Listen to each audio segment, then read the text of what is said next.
Probably work better if I actually turn the camera on. Move my headphones over here. Scoot over a little bit, and it's a bit dark. Let's cut you on just a wee bit and get this out the way of the camera. There we go. And move that out the way. There we go. Ooh, man, I forgot how bright that light is. Howdy, howdy. I think everything looks good. Everything looks good over here to me. Right? Yeah. Everything looks good over here to me. I wonder. I guess while I'm here, let me just take a moment to fix something. Because I'm just realizing that this thing I set up is not working. Yeah. Hold on. I was over here. Yeah, I might have to do this for YouTube too. I think it's just that, right? Yeah. Now when Twitch does it, it should be good, I guess. And I don't know why all of the triggers went away, but I guess it is what it is. I'll throw that on there, and now that should work. All right, guys. How's it been? Everything else still looking good. I don't know. The only problem is I can't tell if it's working or not without me actually using my phone. Should have probably already had this up. See, now I'm rusty. Now I'm rusty from having not done this in so long.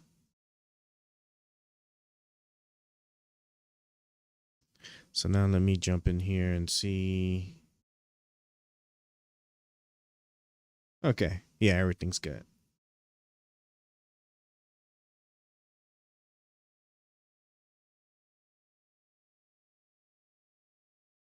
Yeah. Yeah. Oh, yeah, and that worked too. Okay.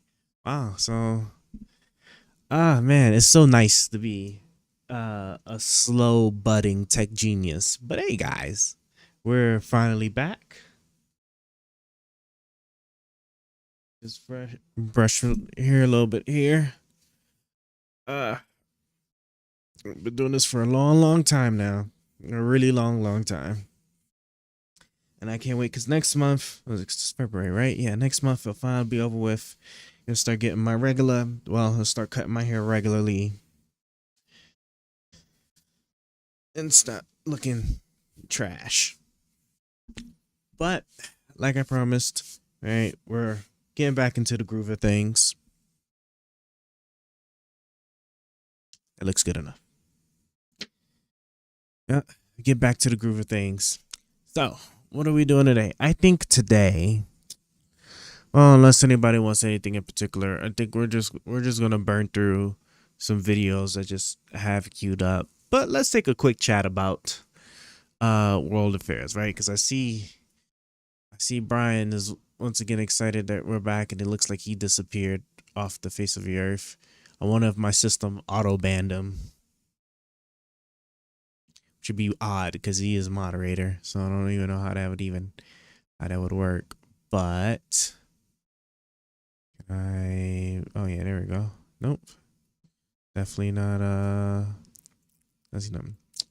But let's see what he was posting. Oh, that's right. I'm not gonna be able to see it there because I didn't have it activated until too late.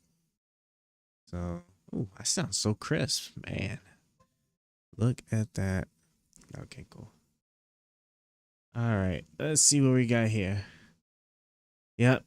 So yeah, kind of what I said like in my last one. Uh-oh, that don't look good. No, it should be good. Oh yeah, no, it should be good. I don't know, it's making it seem like my my YouTube just died. Which shouldn't be the case. But I guess I'll worry about it another time. Yeah, we're just gonna have to worry about it another time. 'Cause this isn't even gonna be that kind of stream. So, kind of like what I was saying in the previous video, guys. I'm sorry. I had a lot of things going on all at one time after the elections. Okay. And you should have been too. Okay. Honestly, you guys should have been too.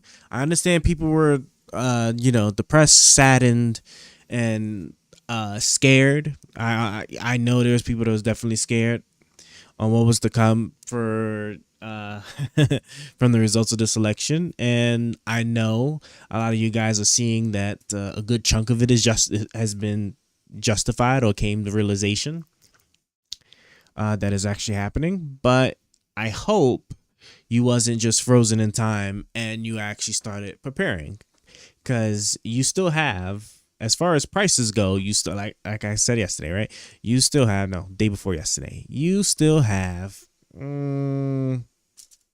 I'm gonna relook at this time here and let me see, right? Especially now that we have reciprocal tariffs now.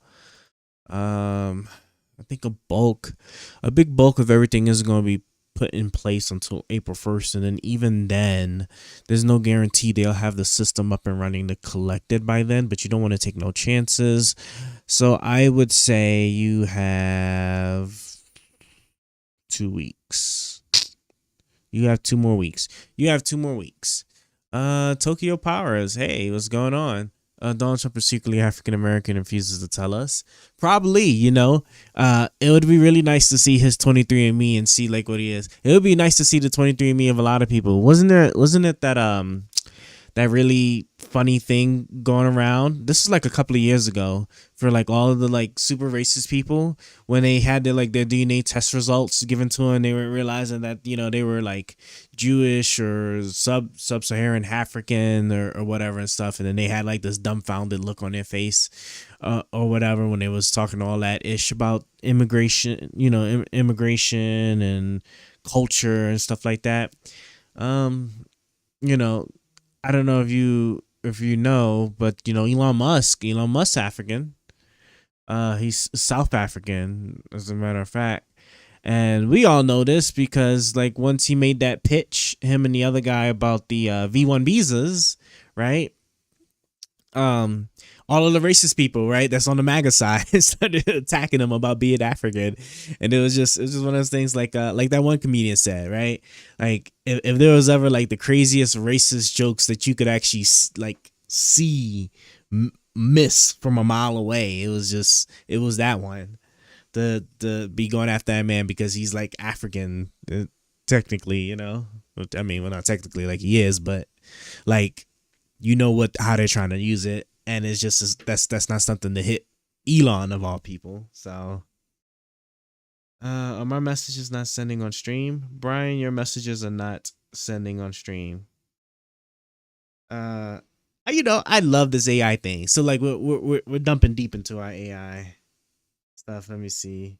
Here, I'm gonna use this automated no to you. How to use a toaster strings. Oh my god, bro! I love that AI thing in our Discord. I have plans of making it. So actually, going back to like why I've been gone for so long. So like I said, I saw the writing on the wall with all the things that was going on and stuff. And so one of the very first things I started doing was procuring a lot of hardware. A lot of hardware, as cheap as I can get it, as fast as I can get it. And that's why I was telling you guys, like, you guys have about like 2 more weeks to get whatever your dreams, your heart's desire before that goes away as well, right? Because the prices are going to skyrocket. They already started going up, just because the Chinese have already imposed their export controls on the precious earth metals. I'll text here then. Oh, Ryan, you're on the YouTube, so my YouTube is working. Cool. I'm glad to see that you somehow found it over there. Amazing. So yeah, so like those export controls have verifiably started making a lot of electronics, a lot of electronic components, much more expensive. I have, like I was saying before, I have people that were telling me that, the stuff that I convinced them to buy ahead of time now, right? And then the stuff that I had in my cart that I already had purchased, I just kept in my cart because I just wanted to, like, just to see any price changes for them so that I could justify my reckless spending. Everything $200+ up at least, right, on all these electrical components. So like, yeah, like the time is here. It's not all the way here quite yet, so you still got some time. Elon Musk is president, take over Gaza, Canada 51 state. Yeah, we're gonna get into all that. And then tariffs went up by 3%. That one I don't know. I thought everything was like across the board 25%, 10% additional in China, which I know he put the ones in Canada and Mexico on pause for 30 days, which should be coming up in about 2 more weeks. This is what I'm saying, guys. Y'all need to order. I'm gonna keep saying it again over and over, right? Order these things, whatever it is you had that you thought you might wanted to get, your camera, external hard drive, whatever the hell it is, right? You want to order this stuff now. You got 2 weeks. You got 2 more weeks.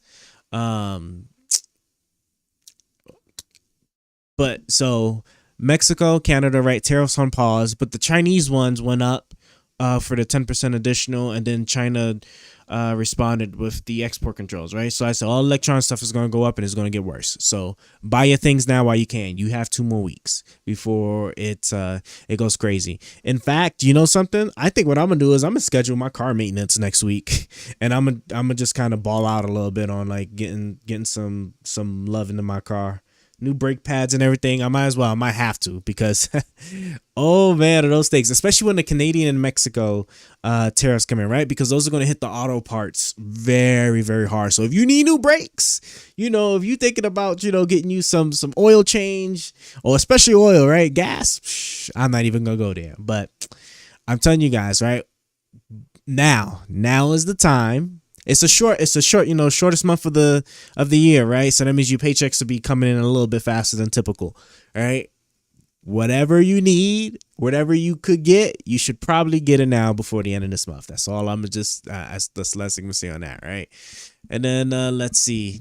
Oh yeah, Elon Musk is president. They've been doing a fairly decent job starting to like nip that a bit. I think it's intentional, the way the chaos is being played out with Elon seemingly in charge of all the things regarding to the government. But that's just Trump just doing his hands-off approach thing like he likes to do. Hence is why, why they fired. Did you see that today they fired a bunch of federal workers that handled the nuclear stockpiles for the United States, right? And clearly they didn't realize what they were doing, and so then they started scrambling to try and like get those people back, which I heard which according to some articles, like they've been having a difficult time trying to like track these people down. But it just goes to show you, right, that this burn it all to the ground, like torch it all approach, right, is going to cause like major problems. But you haven't seen nothing yet. You got 2 weeks. Okay, I'm gonna say that throughout the stream. You have 2 weeks. You have 2 more weeks. All right, 2 more weeks. And then you'll see. So meal prep, been up for the following 3 months. We up. I tell you, buy in bulk, buy what you can now. Then this will be a good time. Get you some toilet paper. Learn how to eat as frugal as possible, right? Because you're gonna need to once these grocery prices start going up. Yeah, your messages on Twitch are working now. Mexico tariffs on pause because Trump used the leverage on an existing policy. Yeah, and that was guys, I don't understand why some of y'all fall for this too. Okay, y'all need to pay close attention to the things that he does say. And I gotta admit, something, I have to admit, once I really started paying attention to his strategies, they're ingenious for the common ignorant person. Like they really are. Like if you think about it, like if you don't really pay attention to the politics stuff, right? You think that the stuff he's doing is just freaking fantastic. Like my God, he was threatening tariffs on Canada and Mexico, and he got them to give up and do what he wanted with the border to make our border more secure, fight drugs, fight illegal immigrants coming there, all that good stuff. But then if you was actually intelligent and you actually paid attention to what was already happening prior to him, right? Like, for example, the Mexico, like, I don't understand, like, why people thought that that was a victory. Mexico agreed to put 10,000 soldiers onto the border. That's what they told him to get him to stop the tariffs. Mexico already had 15,000 soldiers on the Mexican border. So it literally changed nothing. It literally changed nothing. It was so sad. Same thing. And then it was same stuff for Canada, right? Canada agreed to the same shit that they were already doing. And then the worst part is that Canada, right? Most of the stuff doesn't even come through from Canada. So they're just a casualty of just Trump just wanting to just have something to show, because remember, this is all showmanship at this point. So hold on, let me see. Talking to a conservative about economics is like talking to a child how babies are made. You know those what do they call them, the storks, you know, the little big birds that carry the thing. I mean, you know, a lot of people used to believe at the time. And you know, actually that's a good analogy for why, like, Trump's why I seriously do think Trump's strategies are working really, really well, because most people are just ignorant. You know, that's just what it really is. Most people, I remember the first time I met a guy in college that thought women didn't poop. And, you know, I used to think, every so often I reflect back on that, right? And then I think about just, you know, had that been like kind of a one-off kind of thing, like you just catch people. But then, like, it makes sense to me with the age of the internet, how you could potentially get people like that usually crop up in random places, and then they all congregate, and then there goes the MAGA party. I mean, that's what it is. Gulf of America, did you see the name change? The name change has already been done. I can go on Google Maps right now, zoom out, and I see it. Gulf of America. It's been done, baby. All we need now is, I can't wait to be passportless when I go visit Canada, our new state, which is retarded. That's never going to happen. And the Panama Canal, I'm surprised that I don't hear nothing about it anymore, right? You know, after that, what did the Panama people say they were doing? It was something about not renewing Chinese companies or something like that. But after that, I didn't hear anything about it. The Gaza resorts, though, oh my God, I can't wait. I really wish I knew Muslims or Middle Eastern people that either voted for Trump because they didn't like what Biden was doing in the Middle East with regards to Palestinians, or didn't vote at all because they didn't think Harris was going to change the situation over there. I really wish I knew those people as a person, because my God, do I want to talk to them. I want to know what, like, you know, if this was everything you expected, since this is what your votes led to, right? The Palestinian territory is gone. I'm sorry. So many Palestinians voted for Trump. They will get yes. Yeah. I mean, it is what it is. It is what it is now. At this point, it is what it is. Like Ukraine's another thing too. And I feel really bad about that one. I actually do genuinely feel really bad about that one. Ukraine's gone.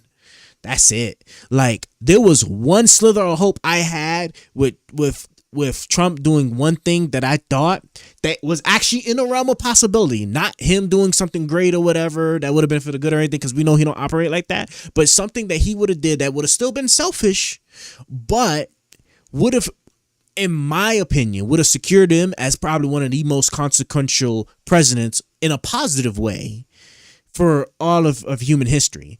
And that was to get the Ukrainians, this part he's already doing, to get the Ukrainians to give up the territory that Russia took, right? And just, like, you know, it is what it is. Russia gets to keep the territory, but in exchange of doing that, they become full. They get pushed through to be members of NATO. Because once that would have been done, that would have ended everything. Like, that would have been it, right? Russia would have been cut off, right? Because remember, the whole point of Russia starting the war was just because, you know, Ukraine wanted to join NATO and they wanted the territory, and then, you know, they came up with that bogus excuse about, oh, it's Nazis and stuff like that, and then that quickly, like, they quickly stopped talking about that, as you can see, right? So But when they did that to stop them from joining NATO, right? Then what was it? Finland and Switzerland, Sweden, was it? One of those two countries, what other country it was, right? Joined NATO. And the thing is that now that those two countries have joined NATO, if Ukraine had joined NATO, if he gets Ukraine to join NATO, there would have been no longer any worry on the European continent for the most part with regards to Russian aggression. That would have been it. Because remember, at the end of the day, most people are ignorant of this, but NATO is a defense alliance, right? There's no Poland starting beef for Russia and then we having to defend Poland for starting it. Like, that's not how that works. All NATO does is just that if one of these countries gets attacked, you're attacking everybody, so everybody will pitch in to defend that country. And what does that do? It's deterrence, right? It keeps Russia from doing what they did with Ukraine. That's exactly what it is, and that's why Finland and whatever other country it was joined. And so I really thought he would have did that. I honestly thought that, not that he would have did it, but it would have been really up there in the realm of possibility on him doing, because it would have given him, in my opinion, would have given him everything he not only wanted as far as ending the war, being a man that makes a deal, being strong business stuff, being tough on Russia, which I see now is just a joke. Like, he has no intention of ever doing that, but it would have also cemented him in history as probably a president that probably would have stopped future conflict for a very long time, because that would have been it. Ukraine's like the last major, I guess, piece of land you could say that Russia would potentially try to make a grab for, right? They can't go for Poland no more, and they really want Poland, but obviously Poland's in NATO, so and that's Switzerland and Finland, because I think Finland was used to be Russian territory, I think, if I remember correctly. So they obviously would have wanted that at some point. That's off the table now. So that's that. Thoughts on Reagan? I have no thoughts on Reagan, because I just, my brain does not I don't go too far back. I don't go too far back in history. I know Reagan has done some terrible ish that has probably pathwayed itself to where we are now, but at the end of the day, it's so long ago that, I mean, it is what it is. I was seeing this one girl who voted for Trump. God bless America. She is mindless. I ain't surprised she has an undergrad in political science and economics. Beautiful girl, but not intelligent at all. I miss Biden though.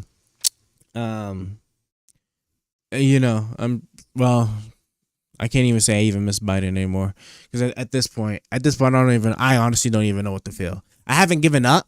It's just that we're looking at a lot of bad things happening all at once, and it's not even about these, what has it been, only 3-4 weeks since he's become president. It's not even just that. It's just it's like that, but it's speed running the rest of the long-term problems that I see that's becoming really problematic.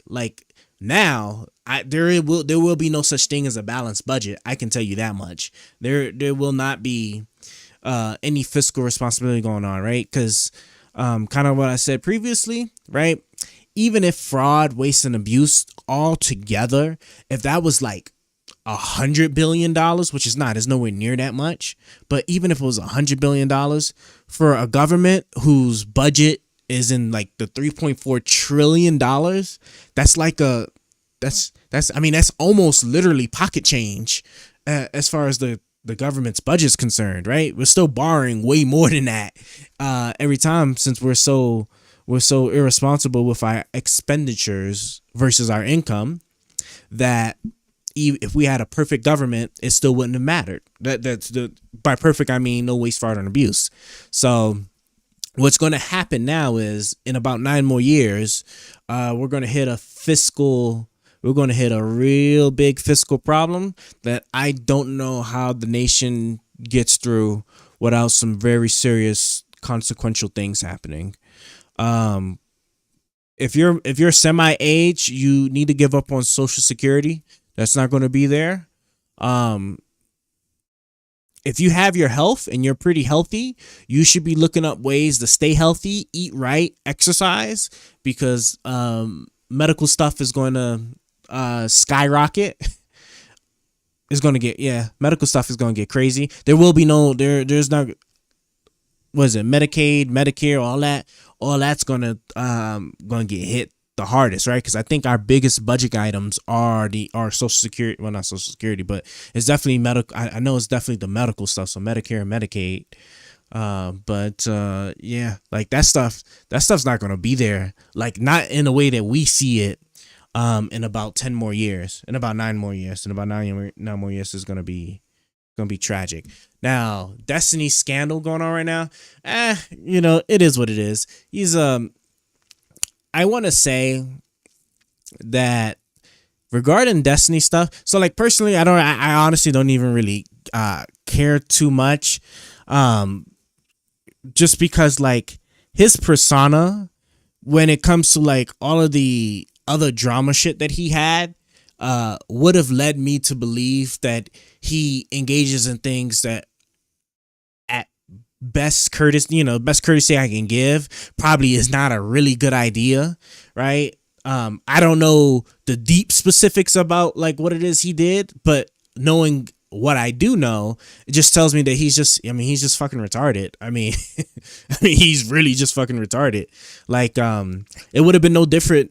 Honestly, like that situation would have been no different if he wasn't sharing those things with like other people, and then his own stuff had got hacked, and then the stuff got, leaked out that way, right? Like, in the end, probably wouldn't be as, what they call it, slimy or whatever is the word for it, but I don't really value his personal life. I value his, yeah. See, and that's what I'm saying. Because at the end of the day, it's about the message, not the messenger.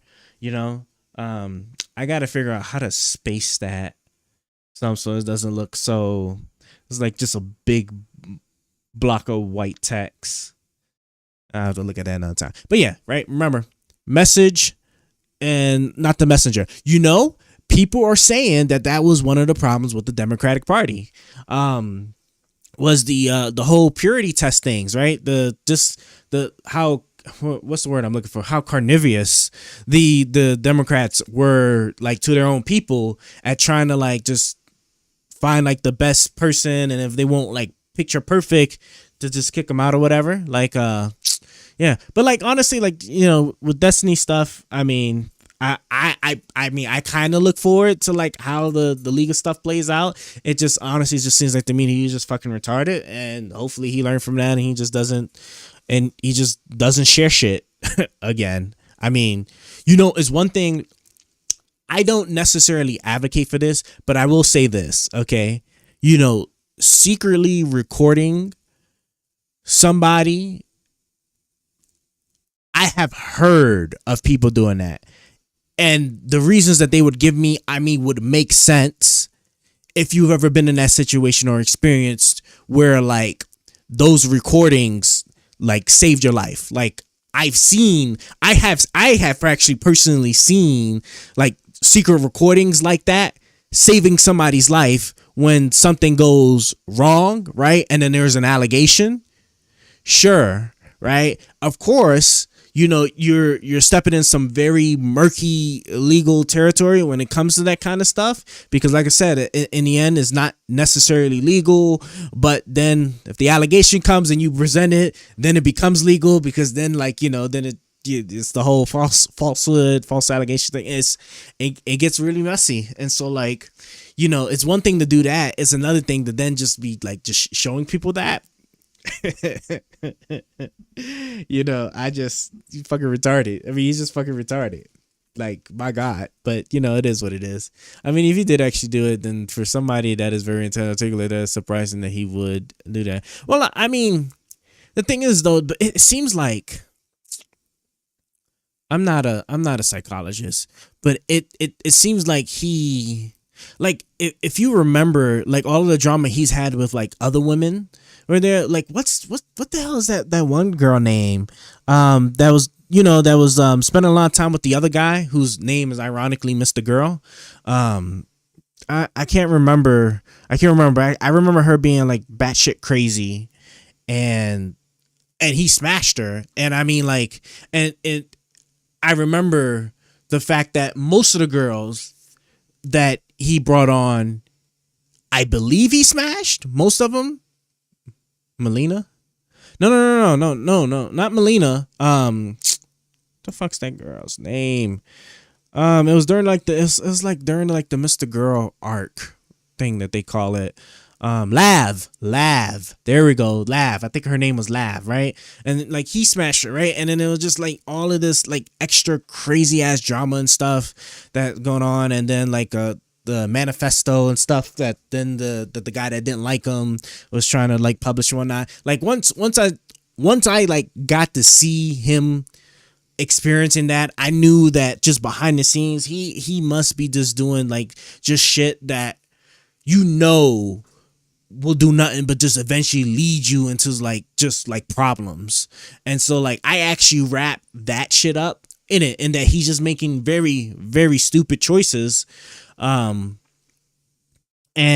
regardless of how intelligent you are, like everybody have their vices and stuff, and like what it is they do. Everybody makes mistakes, or everybody have like a really jaded interpretation of what they think they can do or should be doing or are fine with doing versus like whatever. So it is what it is. I'm kind of done on that part. It's not going to stop me from like watching his stuff and like learning from his stuff, right? Because like I said, at the end of the day, I separate the message from the messenger.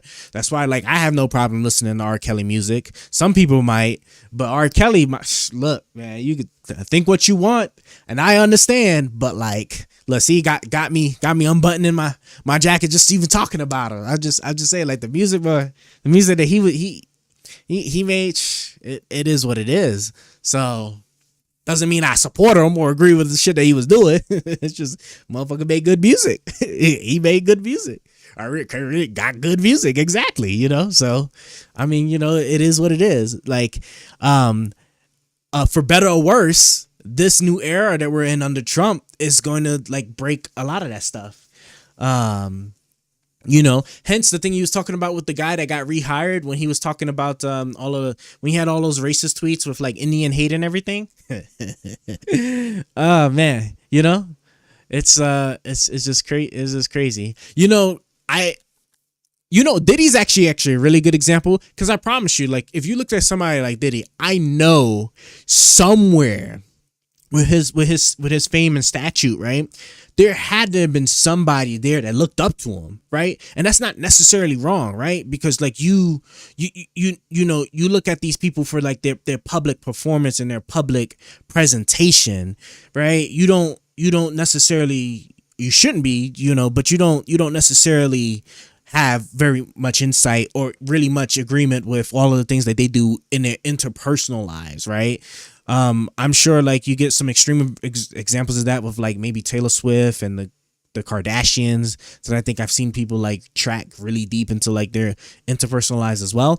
But like for by and large, like I'm sure there's people that probably looked up to Diddy, and then the shit Diddy happened, right? I'm sure somebody had to have said that I want to grow up and be just like Diddy, before we found out Diddy was using a lot of that baby oil. Like it's just, I mean, it is what it is. It was like shit. Well, can't say that no more. So, I'm not gonna mention Drake. Drake's shit was just overly blown out. Like I said, he was the very first video I did on that politics channel. I'm telling you, when I went through all his allegations and stuff, I'm not even gonna go through it. It's just Vance. Yeah, we already know Vance is spineless. Remember, Vance called Trump Hitler. If I recall correctly, I believe Vance called Trump Hitler, and now he's the vice president. And I mean, it works. So like, I'm not fighting it no more. I'm not going to fight it no more. If this is what the nation wanted to vote for, then I will support the nation in moving forward with this. So that's that. I'm sure there's other things too, like talking about people wanting to be like Diddy. Which reminds me, I had copped this shirt. Oh my gosh, man. Can you survive 5 nights at Diddy's? I can't wait to have a reason to put that on. I will put that on at some point on another stream. It won't be this time. I got a bunch of wardrobe stuff. That another thing. While I was gone too, I was getting a bunch of shit for the stream. Like we're gonna make shit. We're gonna make it right. Do you see that video of Trump saying Vance is not his worthy successor? You think I have not seen that, but do you think he might push what's his face? You think he might push his son? I would, you know what? Thinking about it now, I don't know why it wouldn't be his son. I don't know why he would not push his son. It would make the most perfect sense. And it would be, depending on how these next 2 to 4 years play out, it would be an easy dub for the Democrats if he pushes his son to do it, which I'm pretty sure he's actually probably going to do. He's probably going to try to have Don Jr. do it, and then the rest of the whole Republican like establishment, caucus, whatever you want to call it, then fall in line and then support him. And depending on like how much stuff he done messed up, then it's just a slam dunk on the election. Now the problem, and this is what I'm saying, like this is the scary part, right? Now the problem is that since he'll have all loyalists throughout the executive branch, which includes the FBI, the CIA, and everything, right? That tells me that he's going to definitely direct the FBI to look into the deep dark history of whoever the Democratic candidate is. That's an obvious. I can promise you that, right? And I wouldn't be surprised if they don't do secret surveillance, right? Undercover stuff. Because remember, now that he has a Supreme Court immunity, he can direct his head of FBI, his head of CIA to do like whatever the hell they want. And I just wonder if he would really take it as far as to then like start fabricating stuff.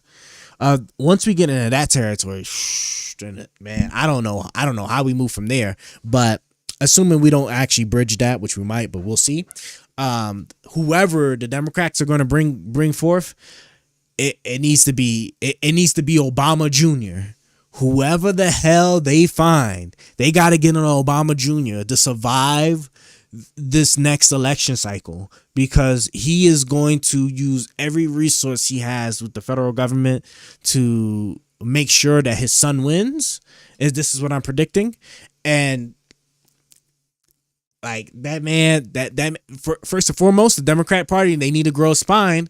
And like if they, if the dude did some shit 20, 30 years ago, they need to just let that shit just be what it is, what it is, and be, and just push forward. Shit, Trump did it with his shit, so they need to figure something out. We need Harris. Harris is not coming. Harris will not come back. That's it. It's a wrap for her. She's done. That's it. Harris is not coming back. I don't think, to be truly honest, I don't think another woman is going to be making the rounds probably for like another 10 more years.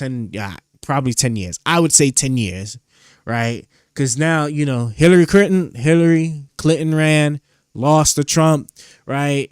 Then, Trump jacked it all up, fumbled COVID, wrecked the economy. Biden came in, fixed it all up, handled inflation better than the rest of the goddamn world. And then he put Harris in. Harris, another woman, and then she lost. I don't think your mic is cutting out. Why? I must be getting might be getting too far away from it. Let me try and get a little closer here. We'll monitor.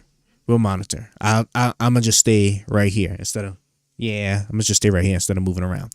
But Harris being, the second woman that ran, right? Then she lost. I don't think there's another woman coming. Harris is definitely not coming back. That's it. Maybe they might hit the Uno draw 4. It's still bad. Great. Oh yeah. Yep. Now I see it. Let me change something. Hold on. Don't worry. These are just the minor things I just needed just now, because we won't have too much technical issues. I just would have to fine tune this. What I need to see is, because I'm sure all I really need to do is I just need to change I think I could just probably change the tuning. First, before I do that, let me look at the video, and yeah, all that looks fine. And okay, so let's just change the tuning, right? Quarter, main, and then see how much of that it brings down. Okay. It dropped that down to 27. Okay, cool. Let me look. What I might have to do too, I might have to make sure I remove some of these old plugins. Cause I hope I don't have any old plugins that are like also trying to do stuff in the background. Let me just take a quick look. Taking a quick look for soundbar, vertical scene, stats, scene switcher. Yeah, I don't see it. So I'll probably do a scrub at some point. I got one more quick thing to check, and then this should be good though. It should be good now, but I just want to. Oh nope, never mind. I just saw it also tweak out just now. Man, really trying to mess with me there, ain't we? HVAC. Hold on. It's fine now. Yeah, for a little bit, but I saw it tweak out, so I'm just checking one more quick thing here. Yeah, I don't know why it's. I think it's the RAM usage. It's gotta be the RAM usage. It's gotta be the. I'm at the double check that. The problem is that the things that I want to change, I changed some of the stuff, but a lot of that it's not going to change until next stream.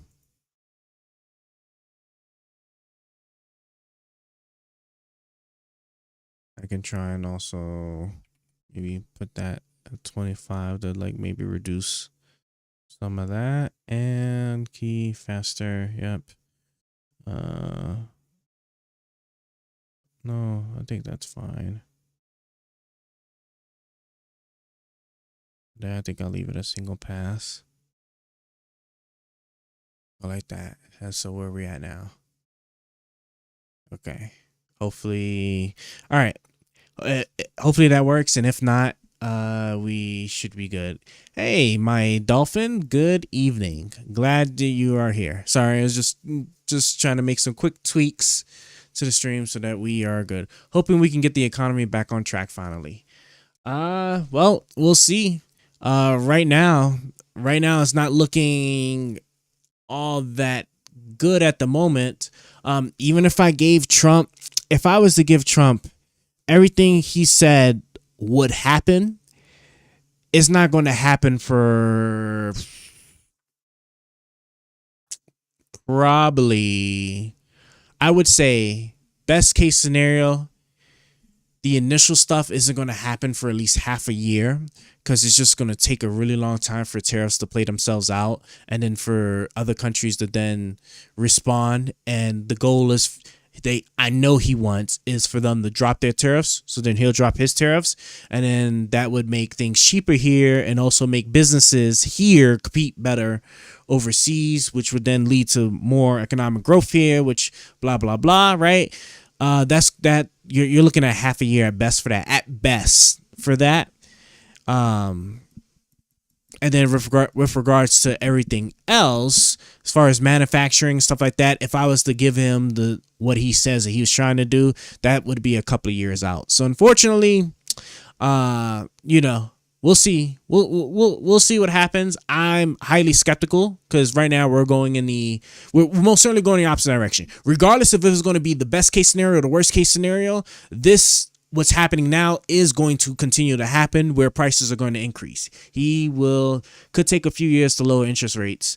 Yeah, exactly. That's what I'm saying. Like, not only is it going to take a few years for the interest rates to lower, but within this immediate year, prices are almost certainly going to go up. I'm already seeing $200+ up on a lot of major electronics since the Chinese implemented their export controls, and then with Trump also putting in the additional 10% tariffs, which he's not done yet with that.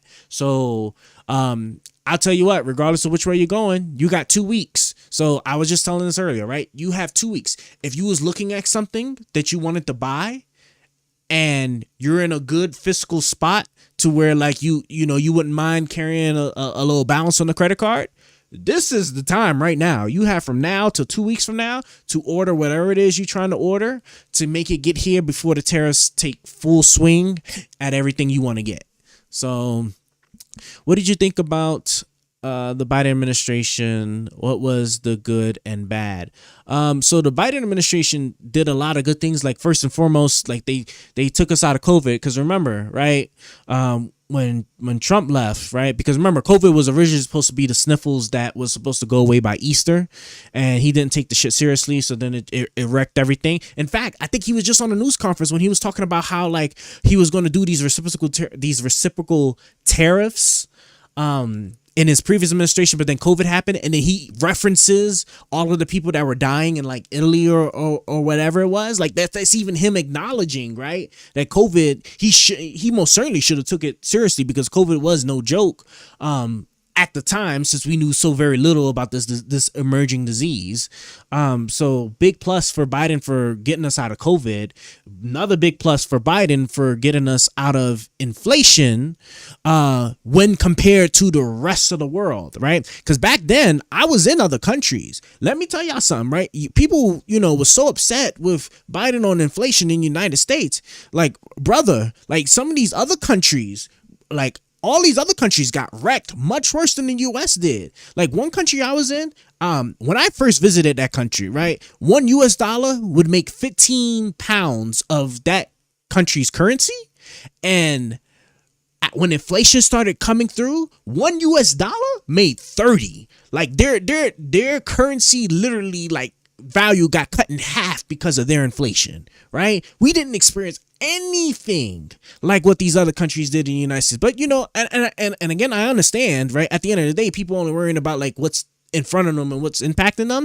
They didn't, grass is always greener on the other side to a lot of these people. So I mean, it is what it is. But big ups to Biden for like handling inflation the way he did, because we literally beat, I'm pretty sure, every other country on the planet when it came to inflation, from how like bad it could have been, how it could have impacted us.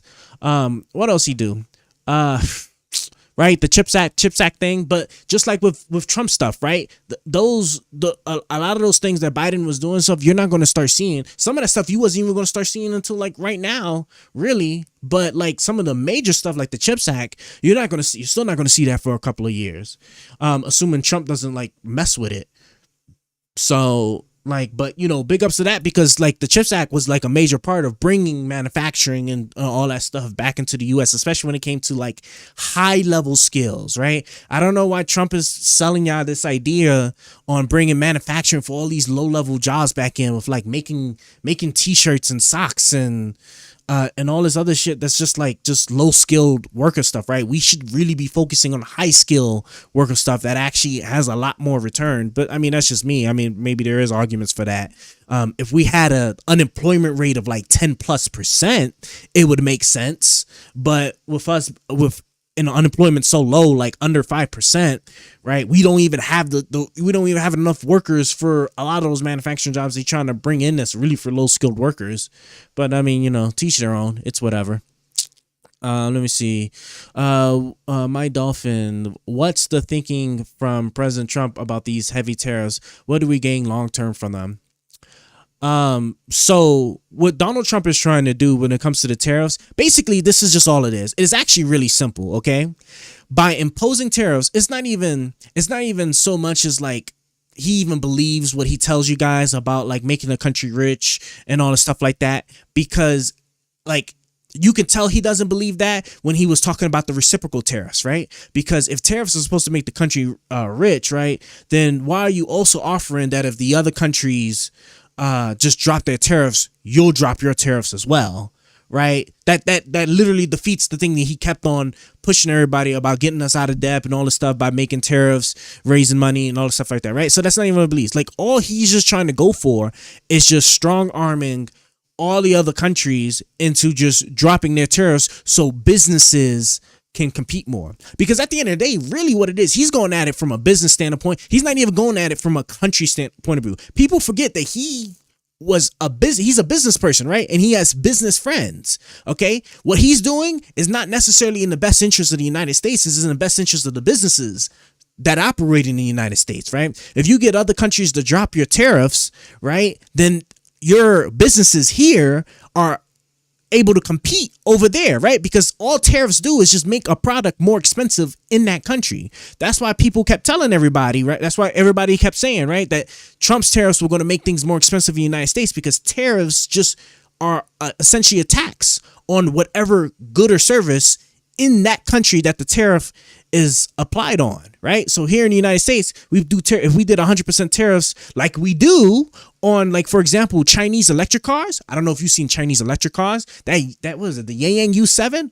Oh my God. Now it makes sense, right? Because Tesla would have been blown out if you had saw some of those Chinese electric cars. But we have 100% tariff on the Chinese electric cars. What does that mean? That means that if they were to try and sell a car that was $30,000, let's say $30,000, right, is how much they were going to sell it for. The moment it hits the shores of the United States, the tariff gets applied, and now that $30,000 car becomes $60,000, right? So now it makes it harder for them to compete, because now their car is more expensive than the Teslas at the same, range or whatever, right? And that becomes the and then that keeps the business from being able to operate here. And it's the same principle in all the other countries. India, they says historically, the one with the highest tariffs, right? So it's very hard if you want to do business in India to import your products into India, because your stuff will be much more expensive than the Indian companies make, right? And it is what it is. Do you remember, Brian said, do you remember his medical advice about COVID? He literally didn't believe that it was ongoing and gave medical advice to people to drink bleach instead of taking a vaccine, and that Orange took the vaccine before he left office.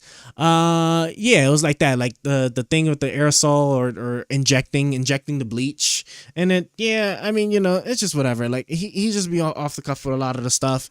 And the thing is, he's just feeding off of just like the support he has. Remember, he was the one that spearheaded the creation of the vaccine. That's the most important thing people need to remember, right? We save the rest of the world through Donald Trump pushing the vaccine development process the way he did. Was it Operation Warp Speed, right? And it's sad. It's one of the most craziest, ironic things, right? He created by any measure you can think of, this was probably like the greatest show of American innovation and technological sophistication, to have created the vaccine as effective as it was in the short amount of time that it was, in order to beat the global pandemic. And he can't even take credit for it, because most of his party doesn't like the vaccine or anti-vaxxers, and it's really sad. Like, it's just really sad, and that just goes to show you that sometimes loyalty to party is just more important than everything else to these people. So it is what it is. Which right-wing commentator or debater do you have respect for or think is a good debater with good takes on the right? On the right side, I have no on the right side, I don't watch anybody anymore now. I'd be quite honest with you. I used to like Ben Shapiro.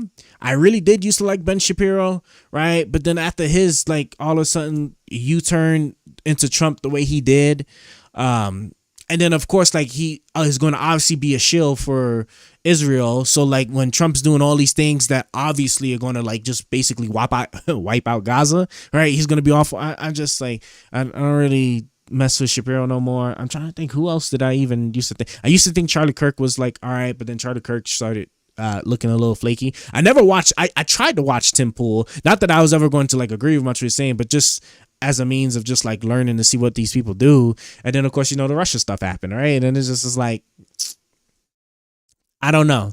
I gotta wait and see who on the right I can, like, look at, or a prop up that I think is actually, like, maybe worth a little bit of something. So it is what it is. Like, what is it, Tim Pool, and I forgot, like, the other two guys, right, that were, like, getting the Russian money.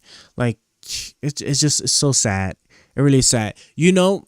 Not to get too sidetracked, but what I'm gonna find very interested in seeing is when the Chinese and the Russian things start to conflict with each other. I wonder how they're going to do it. Yeah, Dave Rubin's the other one too, right?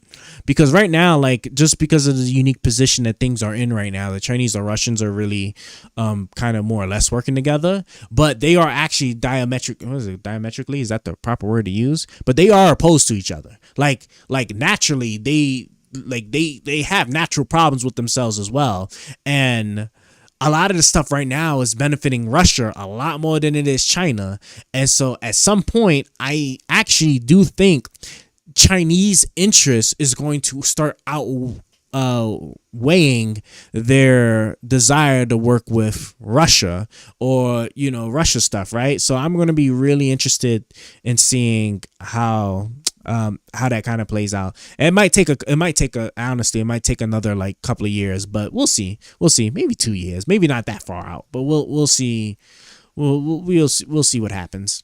There's quite a lot of bit to go over. I can't really think of nothing. Else. That's really more or less it before we start looking at some stuff now. Man, I am like parched now, and I just am lucky that I happen to have this bottle of water here.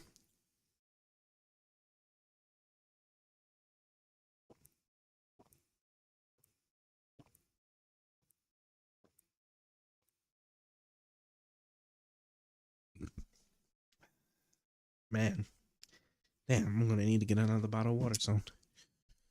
Oh, February 1st, March 1st, or before March, right? Do your food shopping. You should probably do your food shopping. Start hoarding up as much supply as you can. Toilet paper, all that good stuff, right? I really think stuff isn't going to hit until April, but I mean the way they're presenting it, it seems like March 1st, a lot of that stuff are going into place. Guys, I said it in my last stream, like the amount of things that I purchased in anticipation of like how bad these tariffs are going to be, I have spent probably the equivalent of 2 to 3 salaries of children's sweatshop workers. Okay, I have bought so much goods, so much. Okay, all Chinese. The Chinese do make some good stuff for cheap. I'm sorry, those sweatshop workers, man. It is what it is. You know, I needed to get that stuff before they start becoming aggressively expensive. Especially if you're like a Temu or what is it, Sheen shopper, right? Because, you know, Trump's executive order took away that exemption for Chinese products that were like under $800 or $900, I believe, was the exemption from tariffs. You know, all that. I'm telling you guys, bro. I know some Sheen shoppers now, man. I tell you, like, man, I'm sorry. I should have bought some. You should have bought a lot of that stuff ahead of time. I mean, you still got some time. I think got like maybe another week or two. But I mean, it is what it is. So, with that being said, let's go ahead and let's start actually now transitioning to our next part of the segment. I gotta look at my other screen here so I can see what I'm doing. All right. Oh yeah, I'm gonna need my headphones, ain't I? Sure am. Damn, it's 3 in the morning, 3:30 in the morning. All right, guys, I ain't gonna lie to y'all. Y'all got like 30 more minutes because I have to get my sleep schedule back in order. Because Monday I go back to my more regular schedule. So I'll be coming online a little bit earlier now. But oh yeah, before I start it, too, let me just update you too on like the schedule thing. Still Sundays is still church, religion streaming. I'm not gonna do it this particular Sunday, but after this week, right? That'd be in. But no. Sorry. It's late, man. It is, not only is it late, but like I got stuff I gotta do. So now speaking into like the stuff that I am doing personally, right? So now that I got a lot of the hardware and stuff I have, I'm starting to now actually dive into my dream of doing deep learning into artificial intelligence. I mean, I already know like a little bit, and I was already dabbling on a lot of stuff before now. But now like I'm actually like getting into creating stuff myself now, and it's going to be quite a intense endeavor for me. So I want to say 3 to 4 of those streams, like Monday through Thursday, is going to be me doing this tech stuff. Okay. And what I mean by that is that I think I'm going to be working on the Azure. I think I'm going to be working on the Azure administrator certificate first, and get that before I then start learning what is it? TensorFlow, which is like related to Python. Well, they're really separate things, but you probably don't know any of this stuff, but like just know it's just computer stuff, and we need to get creating. Like I gotta get this stuff going. We have 9 years. You guys have 9 years. If anybody, especially if you're just joining in and you live in the United States, you have about 9 more years to put yourself in the strongest, greatest position, assuming nothing catastrophic happens before then. 9 years is when the catastrophe will start to hit all aspects of life. Okay, because I could tell you for sure with Trump, these next 4 years, not only are our fiscal problems going to be not only are the fiscal problems not going to be fixed, there's no telling what happens in the next election and how much of a heavy hand he plays. But also there's no telling in like how much more erosion he puts on the United States position and relationship with the rest of the world, because we're starting to approach a point where a lot of dependency or a lot of faith in the United States, which would also be the reserve currency, right, is starting to really dissipate now. If I'm not mistaken, I think Russia just opened up their currency to Mexico. I don't remember if Mexico like actually started doing it, but what these things, what this essentially means is that eventually over time, especially if we're going to sit there and abuse our friends, these are our friends, right? Canada, Mexico, European Union. If we're going to abuse our friends to this degree by leveraging the fact that they all do business in the United States dollar, they're going to stop using the United States dollar or start making themselves independent. Colombia, right? Colombia does a lot of business in the United States. Now they're going to start, they're going to start wanting this. I believe they already started trying to modify all their business endeavors into China now, right? Like all these things are putting the United States in a position where in a couple of years from now, right, when things start to hit us really badly because of like how bad the debt and the fiscal stuff is getting with the United States, we will not have allies that are going to want to pitch in and help us, or or the environment is just not even going to even be suitable for it, right? So I say that, I say all of that to say that like you really need to be focusing on whatever you can to build yourself up, garner as much resources and skills as you can, make your money, diversify yourself as best as you can, because like without some significant hard changes, right? We're not talking about just fixing problems now. We're talking about making like really politically unsatiable decisions being made, which nobody's going to do. I mean, it is what it is. Because at this point, I think, what is it? Department of Defense spending is only the 4th most expensive item in the U.S. budget. So I think interest rates is like 3 or 2 interest rates on the debt, right? And so like in like 9 years, I think in about 9 years, it would have eclipsed the whole Medicare, because I think we spend the most on like Medicare and Medicaid. It's like entitlements. So I think it's like you're talking about Social Security, Medicare, Medicaid, and all that stuff. And to compound that, right? Remember, right? Our birth rates are not doing well either, right? So just a quick rule of thumb, right?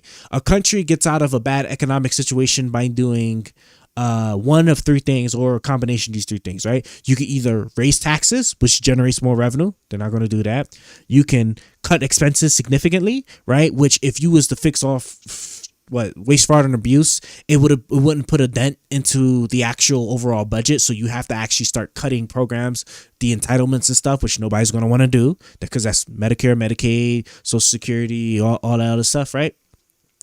or you grow the economy. And growing the economy is that's not just something, one does not just simply grow an economy, right? You don't just wave your hand and boom, you have economic growth. That's a hit and miss. And then with these tariffs and stuff, right? Like that's out of the water. So that's not even going to be realistic anymore.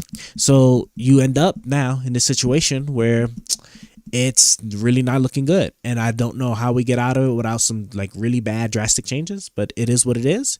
All you could do is just prepare for it.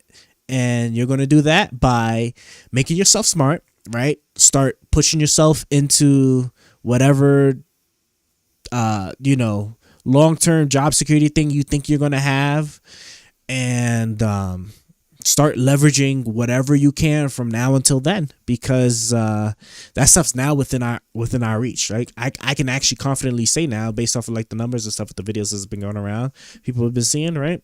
We are within the 10-year window now. We are officially within the 10-year window now. So it's coming, and it's coming very soon. So just do what you can. And I'm going to end it on this. For anybody else that have these faith in all these rich business people, right? Like, especially like Trump, Elon Musk, and everything like that.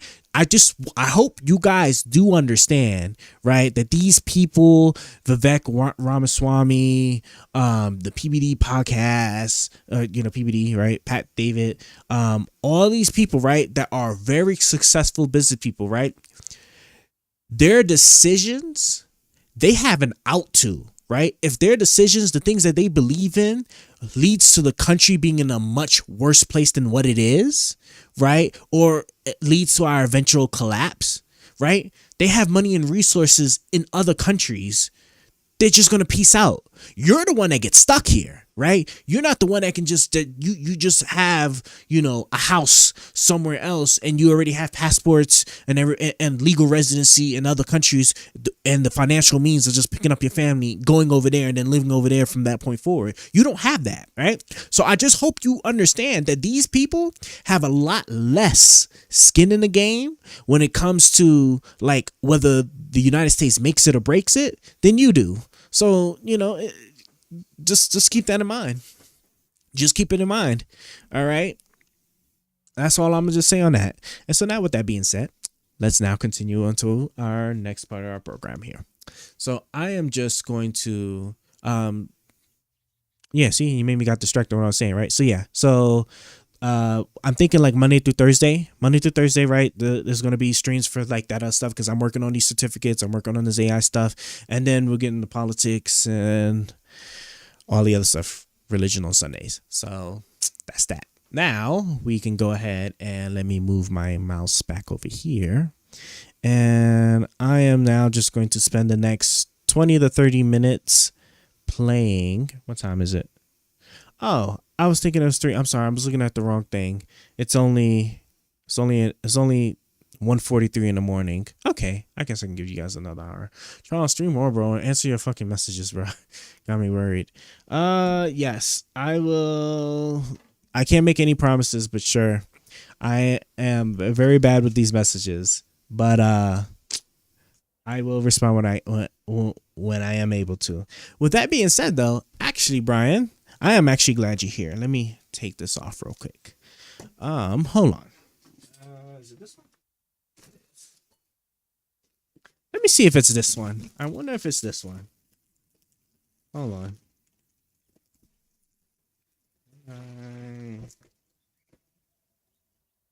Oh, it actually might be this one. So you probably can't interpret this, but this is in Arabic, right? Because this is from Egypt, right? As you know, my business stuff is in Egypt. Let me try to open this up here.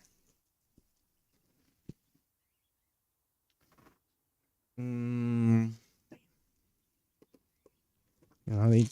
be wrapping this stuff up tight, man. Hold on.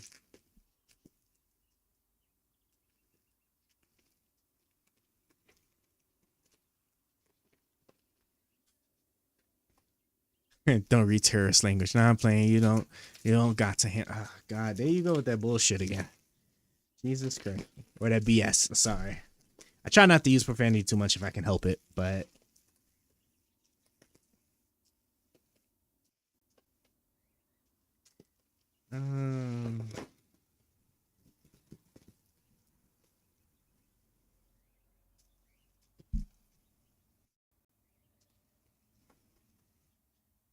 I am halfway through it. Almost through it. Don't want to break what's inside or mess up what's inside. But all right, here we go. Let's see what we got here. All right. So let's take a look. Oh, cool. It's even wrapped up. Oh, it's even got the seal. You probably also can't see that, but these are like official.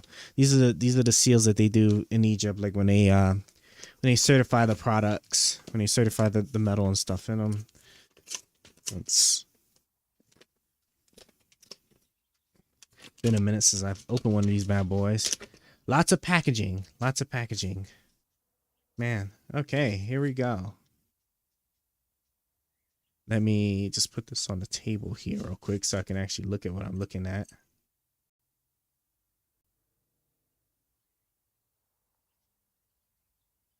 Ah, yes. Here we go. And more Arabic language. So can't tell you, wouldn't be able to tell you what that is.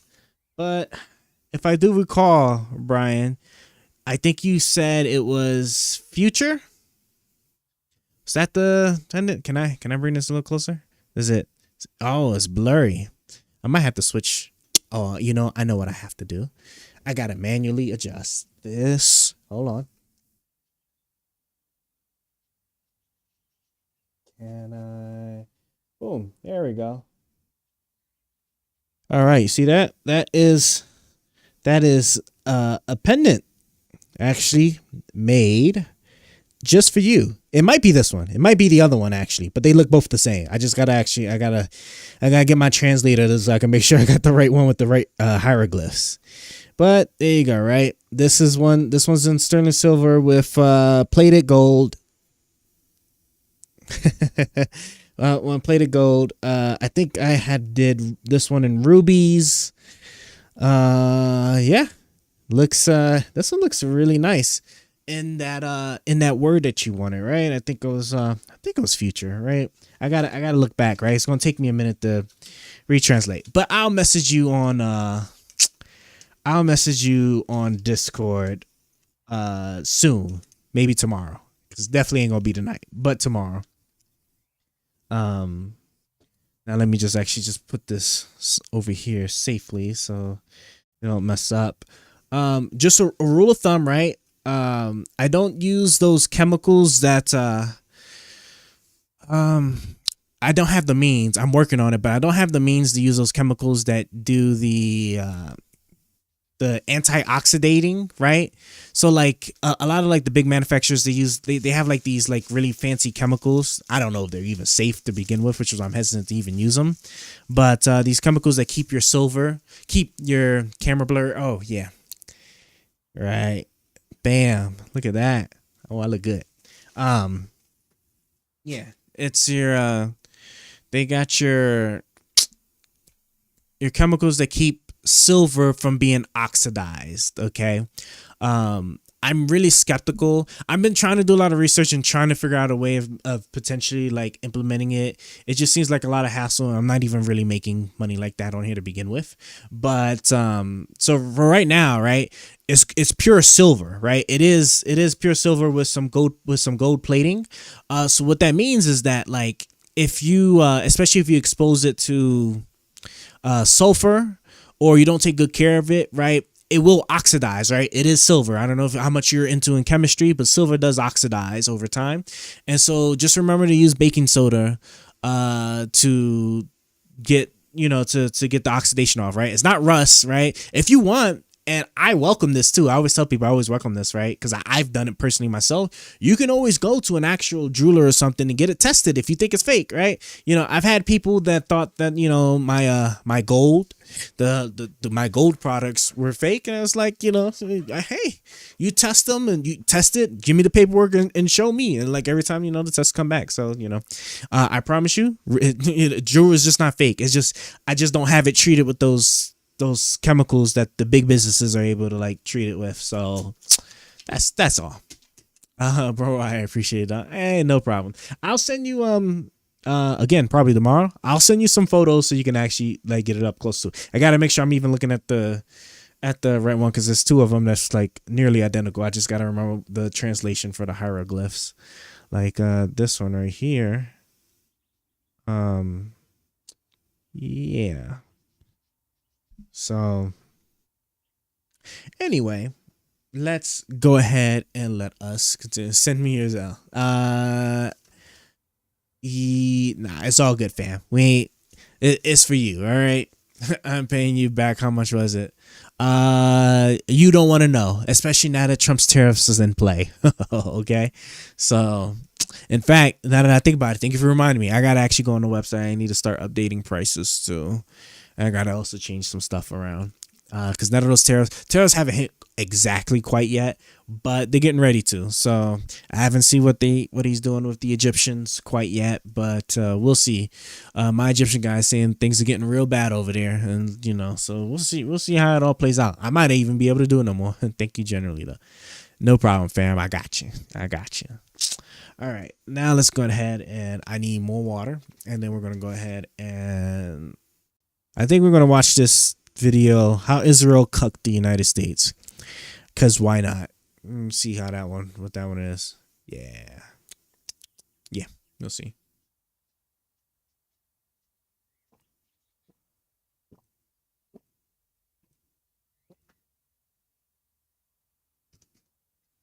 I wonder if this is, see, they messed up might need to switch it tad a little bit. Yeah, that looks like about as good as I'm gonna get it. All right, and I'm out of water, so if I'm ever thirsty again, I gotta go. Okay. Well, now let's get started. I got another package I have to open. You know what? I might as well. I'm already here. Let me open this on up too. So this one,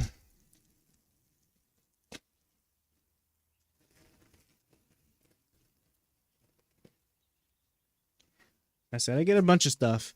I do what do you call it? Pariah, not pariah. It's a special parch paper that the Egyptians use when they do like their artwork and stuff. I do get those as well, or can get those as well. People that are interested, but I've been super busy trying to get all this other stuff together.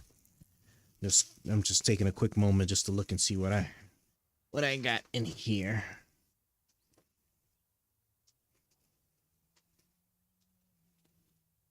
Okay, cool. I'll clean that up in a moment. Let me just take a quick look, because in case there's any issues, I gotta resolve them actually like tonight.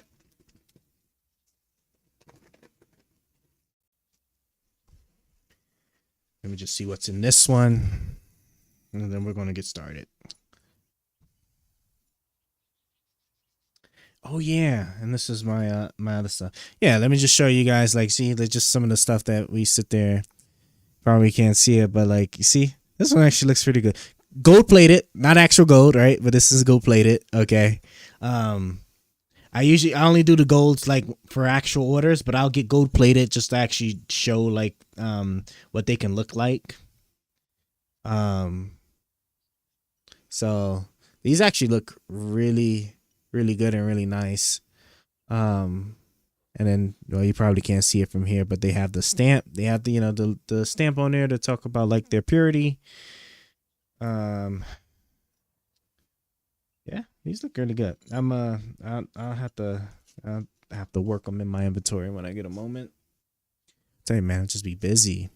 Let's see. Let me see what we got. Thank you, generally. I have a necklace I can put that pendant on easily. Oh, awesome. Can we do a little simp moment for ALC?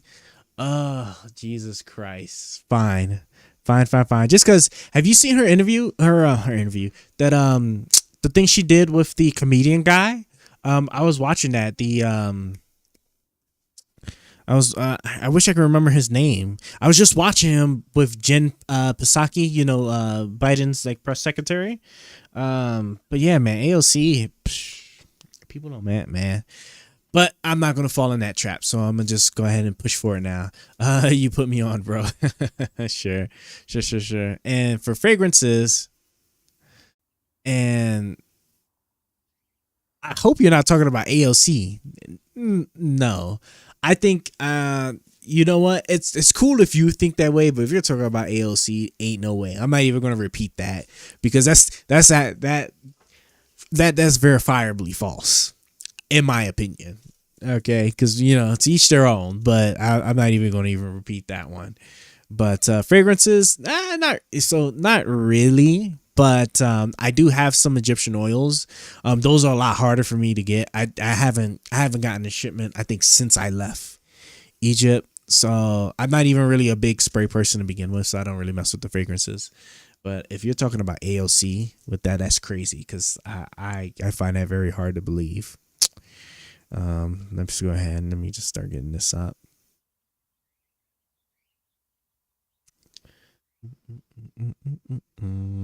Oh, you know something? Well, should probably wait till this plays. In July of 2000, Yeah, see, stuttering and everything.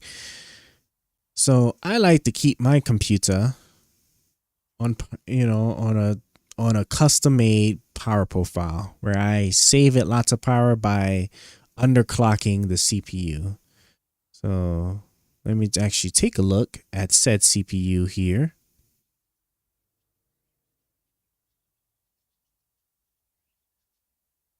Oh, let's see. Yeah, see, 1 gigahertz, right? Incredibly low for a CPU. But that's like how I like to use it for most things, right? Obviously, if I'm trying to do a bunch of other things, right, which is going to be playing this game while this video is playing, I'm going to need to bring that back up. And see, now things are even looking a lot more snappy and faster. See, CPU is now like 4.2 gigahertz. Awesome. All right, let's do this. I have no idea what this video about. It says how Israel cucked the United States, so this will be interesting. This channel relies on donations. Ooh, man, my pronunciations are just eroding slowly today. Sources. Ooh, they got a Google Doc sources. Wow, look at that. Okay. A little something, right? We'll see. We'll have to, if this piques our interest enough, we'll see what this is about. Let me throw this right here. I guess I'll leave those sources open for now. And yeah, I guess I could just leave that alone too. Close that. Let me get my headphones. Let me make sure the audio still works. Reading from my laptop. That's what I thought. Let me see. Hold on. Do I need to?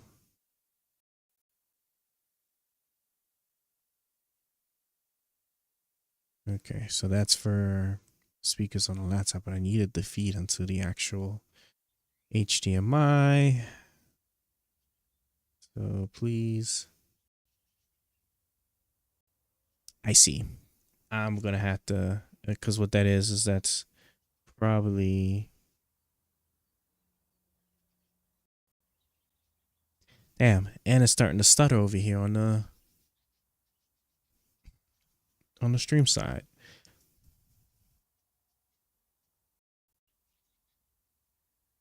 One thing's for sure though, right? Like my stream has been a lot more consistent and less buggy, but there's still just a tad bit more things that we just gotta just clean up clearly.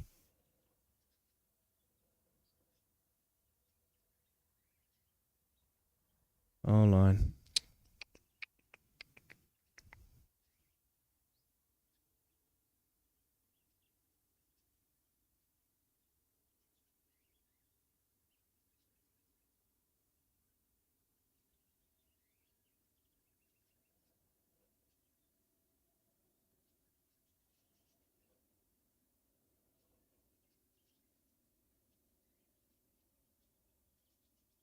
Did that background really just disappear just like that? That's crazy. It's crazy that that would actually just disappear like that. Huh. Okay. I'm gonna need to actually fix that.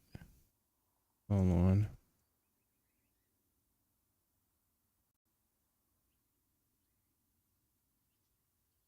Okay, so come on. I'll bring you like over here. Like that. Bring you underneath the captions. And then for the captions, I don't understand why they are messed up like that. So let's bring that down like that. That'll be good enough for now. Can't actually believe it. Thank you, gang. I mean it. Sure, man. It's not a problem. Not a problem at all. Yeah. Sorry, I'm just trying to fix my stuff here now because we still don't quite have it quite yet here. Clearly. All right. Now let me disable and re-enable Elgato now that I have fixed that part of it. And that's upsetting that the encoder is still like getting thrashed like that. Maybe I should get me a 5090. Maybe a 5090 will help. You know? Okay, so disabled that. Let's re-enable that. And now let's see if the sound problem has been resolved, which I think what I'll do is I'll just play a song.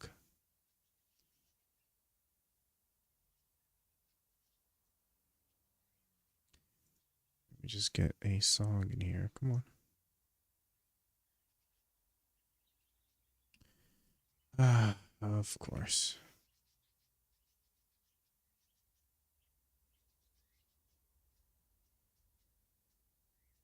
I can't even play a song. That's so sad. No joke. If there was ever a Jubilee video about hold on, let's see. Actually, literally, I'm just a viewer who your takes and values, your opinion. I appreciate it. I joke if there was ever a Jubilee video about anti-Republican Trump, your shit would literally blow up. I guess. I don't know. Might be giving me a little too much credit there. Oh, you know something? I wonder if it's actually. Oh, because I see the Elgato. The Elgato is actually making noise, but I can't hear it. So I wonder. No, I hear it. Okay, I hear that.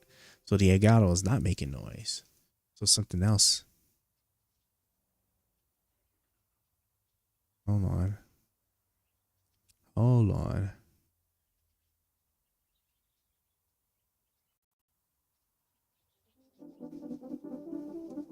Okay, there we go. We finally got it. Nice. All right.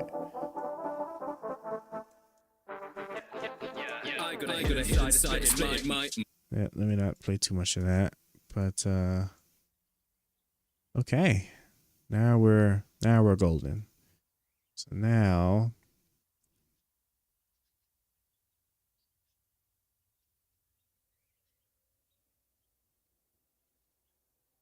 let me just fix this. Whoa, why did it do that?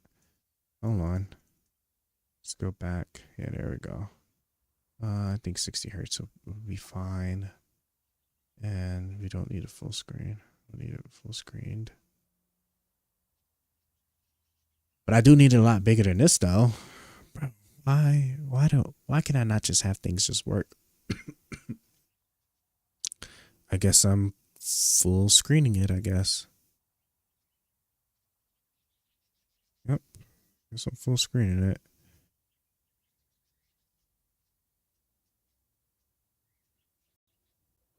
Let me just mess with the things once more.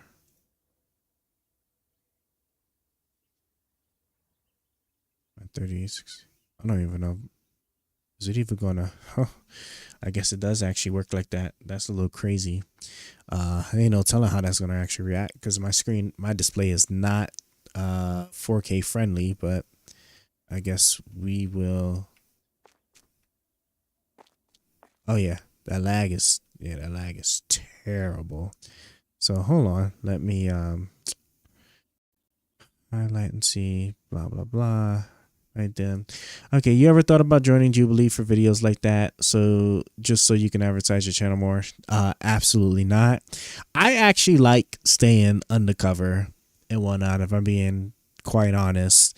You know, it was never really much of like the public spot. I mean, I don't mind it and I don't have a problem with it, but I mean, and you know, it is what it is. I'm not going out of my way to seek it. If it happens, it happens. Cool, but because clearly, like, you know, at any point in time, I could just disappear, just because I feel like doing something else at that moment of time, or having to go do something else. So, you know, I mean, it's whatever.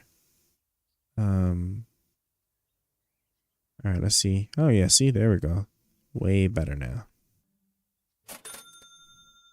Okay. I just gotta remember my buttons now. Can I remember my buttons? What, do we not have any more shelf space? Is that why you guys, oh no, is it when oh, so it was paused the whole time. So you guys were actually not working when I was doing stuff. Okay. Well, let's go ahead and let's get started on the video here. Let's see what this video is about. Team of historians and political scientists sat down to interview Bob Gates for the George Herbert Walker Bush Oral History Project. Gates was CIA director during Bush's tenure. These were eventful years, and so the men spoke of the Soviet Union, Yugoslavia, Somalia, German reunification, a fascinating insider perspective into the first Bush White House. Amid the interview, historian H. William Brand asked the spy chief a question many were doubtless curious to know. Was there anybody that George Bush actively disliked? Shamir. Gates, of course, is referring to Yitzhak Shamir, the Israeli prime minister at the time. But I will say this. Every president I worked for at some point... Gotta head out, brother. Gotta wake up early tomorrow, snowboarding with friends, and got a date in the afternoon. Oh my God, I cannot stand you. All right, fam. Great talking to you again. Like I said, I'll message you later. I'll message you technically later today, right? Yeah, I'll message you later today on the goods. I'll see you then, fam. In his presidency would get so pissed off at the Israelis that he couldn't speak. It didn't matter whether it was Jimmy Carter or Jerry Ford or Ronald Reagan or George Bush. Something would happen, and they would just absolutely go screw themselves right into the ceiling. They were so angry, and they'd sort of rant and rave around the Oval Office. I think it was their frustration about knowing that there was so little they could do about it because of domestic politics and everything else that was so frustrating to them. But he did not, I think, care very much for Shamir. I'm trying to think about others, but I can't think of any others. No doubt, 2 decades before Bush was even sworn in as president, Lyndon Baines Johnson was feeling just as angry and ineffectual. It's talking about a lot of history stuff, but I don't understand what's going on. Can I? Okay, so I can already tell this is going to be annoying. Am I at least able to, like... No, I can't do it right here. Okay. Oh, so much for the ad. I'd probably have to use Edge. Okay, and then doing this with the game is also going to be problematic, I see. I'll tap that twice. It was the morning of June 8th, 1967. Navy Ensign John... You take care. Take care, Brian. His birthday was business as usual. His crew was stationed in the Mediterranean after having traveled all the way from West Africa. It was an early morning. Just before 4 a.m., he'd get to work. Deck watch. At about the exact same time, a Nord Atlas took to the sky to begin an air reconnaissance patrol. The plane, belonging to the Israeli Air Force, was patrolling along the Mediterranean coast to detect ships beyond radar range. There was only one. It was Navy Ensign Scott's ship. On the bridge, Scott spotted the plane. He grabbed his binoculars to get a better view. A flying boxcar with a double fuselage and twin engines. Just 15 minutes before, Scott had watched the ship's American flag being pulled by the wind. Up in the cockpit of the Nord Atlas, an Israeli naval officer scanned below, serving as an aerial observer. At 5:45, the plane began reporting that the ship was a destroyer. Less than 20 minutes later, though, according to an official Israeli history, the plane reported that it was, in fact, a U.S. Navy supply ship. The observer had even spotted the ship's hull markings, GTR-5, and the plane's crew radioed the information to ground control. Upon landing, the observer was by a Lieutenant Commander Panchasi of Air Command, after which, according to an official Israeli inquiry, the identification of the ship was determined to be the U.S. Navy ship Liberty. Hi, my name is GDF, and you can probably tell by the direction that this video is going in that I'm not very advertiser-friendly. For that reason, I rely completely on my patrons, subscribers, and donations. Hours before the attack, Israel knew not only that an American ship sailed nearby, but that it was the spy ship Liberty.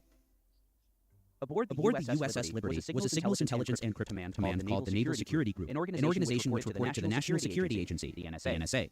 Outfitted with 45 towering antennas and a satellite dish on the ship's stern which bounced messages off the moon to Washington. The ship's true mission was a poorly kept secret. Ugliest ship in the Navy, and the most unusual, and therefore the easiest of all ships to recognize. The ship's captain, William McGonagall, would later testify that the configuration of the ship with unusual mass antennae had resulted I in can't some even see the surveillance from prices. Southwest African countries during its first 2 years.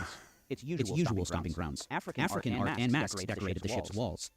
Let's assume all the prices are good for right now. To Angola, Liberia, and Gabon. From the port of Abidjan, however, the ship received new marching orders. Late spring saw things heat up rapidly in the Middle East. Egypt and Israel appeared ever closer to war. The ship was now to sail towards Spain, and finally, off of the Sinai Peninsula. Oh, so this had to be like in the 1990s, right? Was this like in the 1980s, 1990s then? There we go. Each day, beginning with Israel's preemptive attack on Egypt, the Liberty was sending a steady stream of updates back to Washington about Israel's capturing the Sinai and the West Bank, including the old city of Jerusalem, in just the first 3 days. The ship was very much not a battleship, and as we shall see, almost completely defenseless. The Liberty carried no cannons and was armed with 4 Browning 50 caliber machine guns. The ship's 4-page gunnery doctrine declared the mounted gun's primary function was to repel boarders, not shoot down fighters. The ship's infirmary was, in turn, not outfitted for war zones. Out of a crew of almost 300, the main ward could accommodate just 4 patients. On a previous cruise, a sailor had to be evacuated to a hospital in Senegal for appendicitis. The examination room, with its long surgical table, carried sutures and local anesthetic. However, the sailors did not have much reason to believe they'd be targeted for attack by anyone. Its flag flying on its mast, its freshly painted hull markings, its configuration, size, and speed, coupled with clear weather and lack of surrounding ships, made an attack all the less likely. After all, no nation had ever attacked a spy ship, so the worries were not overt, particularly because the Liberty sailed in international waters. Navy Ensign Scott still had eyes on the plane, and even shot 4 photos with a 35mm camera. The plane circled around several times, then took off in a true direction toward Tel Aviv.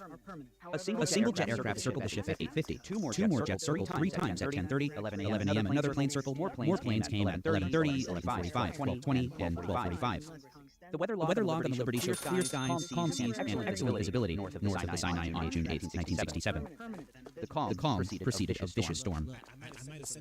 Just before 2 p.m., Captain McGonagall peered through binoculars from the starboard wing. He spotted a fighter jet.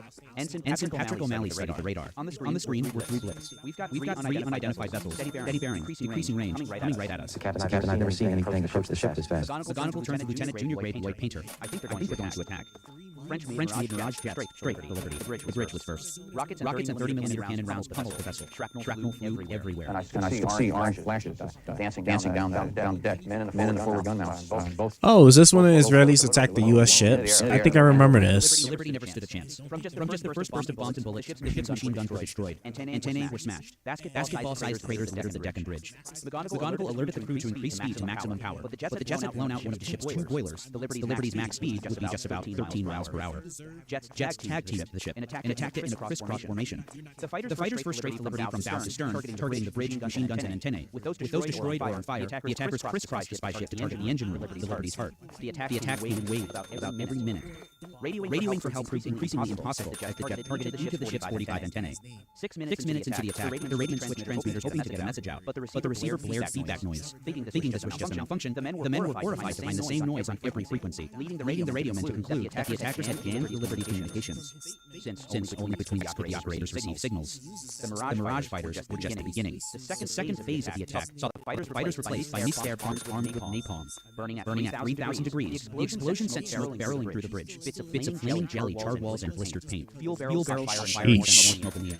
After unloading their payloads, the Bombers 2 vanished. There was now another column in the skies, though not aboard the Liberty, whose deck was strewn with dead and dying. But still, the worst was yet to come. As those three blips on the radar screen still hadn't arrived yet. Torpedo boats that happened within the three blips that I had seen on the radar scope had reached us and were now firing piercing bullets through the ship. McGonagall again pulled up his binoculars and saw, some 15 miles off the starboard side, three torpedo boats coming straight toward him. The skipper ordered new men to replace the dead ones at the 50 cals, and a new American flag raised to replace the one knocked down by the jets. They grabbed the largest one they had, 7 by 13 feet, and pulled it up the mast at 2:26 p.m. Up until now, the ship's crew had no idea who was even attacking them. Egyptians? Soviets? I saw what appeared to me to be an Israeli flag on the boat. No doubt McGonagall was stunned to find as the torpedo boats approached some 2,000 yards away, a blue and white with a star of David in the center. The boats then opened fire. Along with 50 cannons of their own, the ships also put 20 and 40 millimeter cannons. These weapons, of course, were designed to create a distraction. my bad. Gunners manually aimed torpedoes at the Liberty. Nearly 300 sailors now prepared for the unthinkable. Not since the waning days of World War II, and before many of the Liberty's crew members were even born, had another nation torpedoed an American ship. At 2:34 p.m., McGonagall watched a torpedo gliding underneath the water, which flew past the Liberty's stern by 25 yards. But the Israeli boats had fired 5. At 2:35 p.m., the Liberty was lifted out of the water and splashed back down. The power was out. All the generators and steering had failed. A single torpedo had swam directly into the ship's starboard side, blasting a hole 39 feet wide and 24 feet tall. I don't know who you stealing from, but Oil, classified documents, key cards, bodies poured out into the sea. 25 sailors were killed by the explosion. If not during the reconnaissance flight over the Liberty, then certainly amid the attack, can you get a sledgehammer? identified what it was. According to Lieutenant Colonel Shmuel Kislev, then Israel's chief air controller at General Headquarters in Tel Aviv. The Air Force stops all operations please stop. I must say that that one, in my mind, you thought I was quite certain it was a ship. More than 20 minutes before the fatal torpedo strike that killed 25 people, Israel's chief air controller conclusively identified the Liberty as an American ship. Navy Ensign John Can I hit somebody with this? torpedo blast instructed his men to grab life preservers and prepare to abandon ship. The men dropped several life rafts overboard, but Lieutenant Painter watched in horror as one of the torpedo boats zoomed past and machine gun the rubber rafts. The torpedo boats continued to rain shells and armor-piercing 50-caliber rounds at the ship. Finally, the firing stopped. One of the torpedo boats approached to about 500 yards away from the Liberty. At this point, the Liberty's crew were using the lamp to signal U.S. naval ship. Bizarrely, the torpedo boat signaled back. Do you need help? No. You want to stand by? No thank you, I replied, followed by the last communications from the Israeli vessel. Good luck.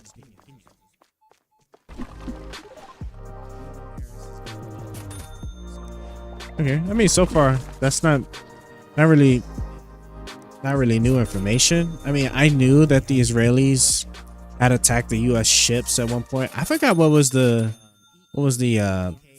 thing about that. It was still morning in Washington. At 11:04 a.m., President Johnson left. Like they said it was an accident, or if they even acknowledged The it. Oval Office, and then made his way into the Situation Room, where he was briefed by Defense Secretary Robert McNamara, Secretary of State Gene Rostow, the National Security Advisor. Also joining them was Clark Clifford, Chairman of the President's Foreign Intelligence Advisory Board. We were baffled, Clifford later wrote memoir counsel to the President. From the beginning, there was skepticism and disbelief about the Israeli version of events. We had enormous respect for Israeli intelligence, and it was difficult to believe the Liberty had been attacked by mistake. Every conceivable theory was advanced that morning. It became clear that from sketchy information available, we could not figure out what had happened. Despite doubts in the Johnson administration, and as we shall see from Johnson himself, Congress was either completely silent or came to Israel's defense. As the Liberty crew was clinging to life, turning their mess hall into a makeshift emergency room, plugging hundreds of shell holes to keep the children ship. That shit's crazy, honestly. Jacob Javits took to the Senate floor. The government of Israel has already stated that this was an erroneous attack by Israel's forces. The government of Israel has apologized. I am sure that it will do everything that one would expect by way of compensation and other appropriate measures, said the senator from New York. Senator Frank Laushi of Ohio, Okay. the Senate Committee So, on Foreign Relations, accident. Israel for its great valor during the war, calling it heroism unequaled. Regarding the Liberty, extreme caution should be exercised by the United States so that there will not be reimposed upon the Israel nation conditions on U.S. aid. Abraham Rivikoff, Senator from Connecticut, spoke solemnly of the tragic loss of life on board the USS Liberty, the subject of armed attack. But not before gushing. With dedication, courage, and heart, the Israeli people have fought a remarkable fight.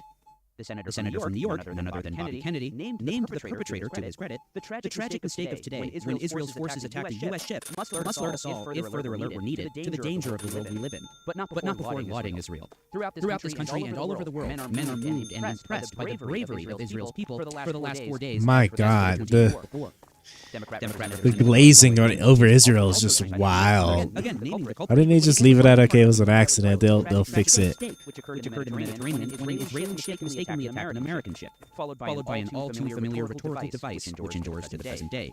These are the tragic consequences of armed conflict. And that was it. Sure, more than 2 dozen lawmakers took to the floor to applaud Israel for its performance on the battlefield. But not a single other lawmaker mentioned the attack on the Liberty, the day that it became public knowledge. Each one of these expressions of sorrow were buried in speeches promoting Israel as an ally and, of course, championing aid to the country. Things didn't change much in this regard, even as the facts of what happened came to light. How could this be?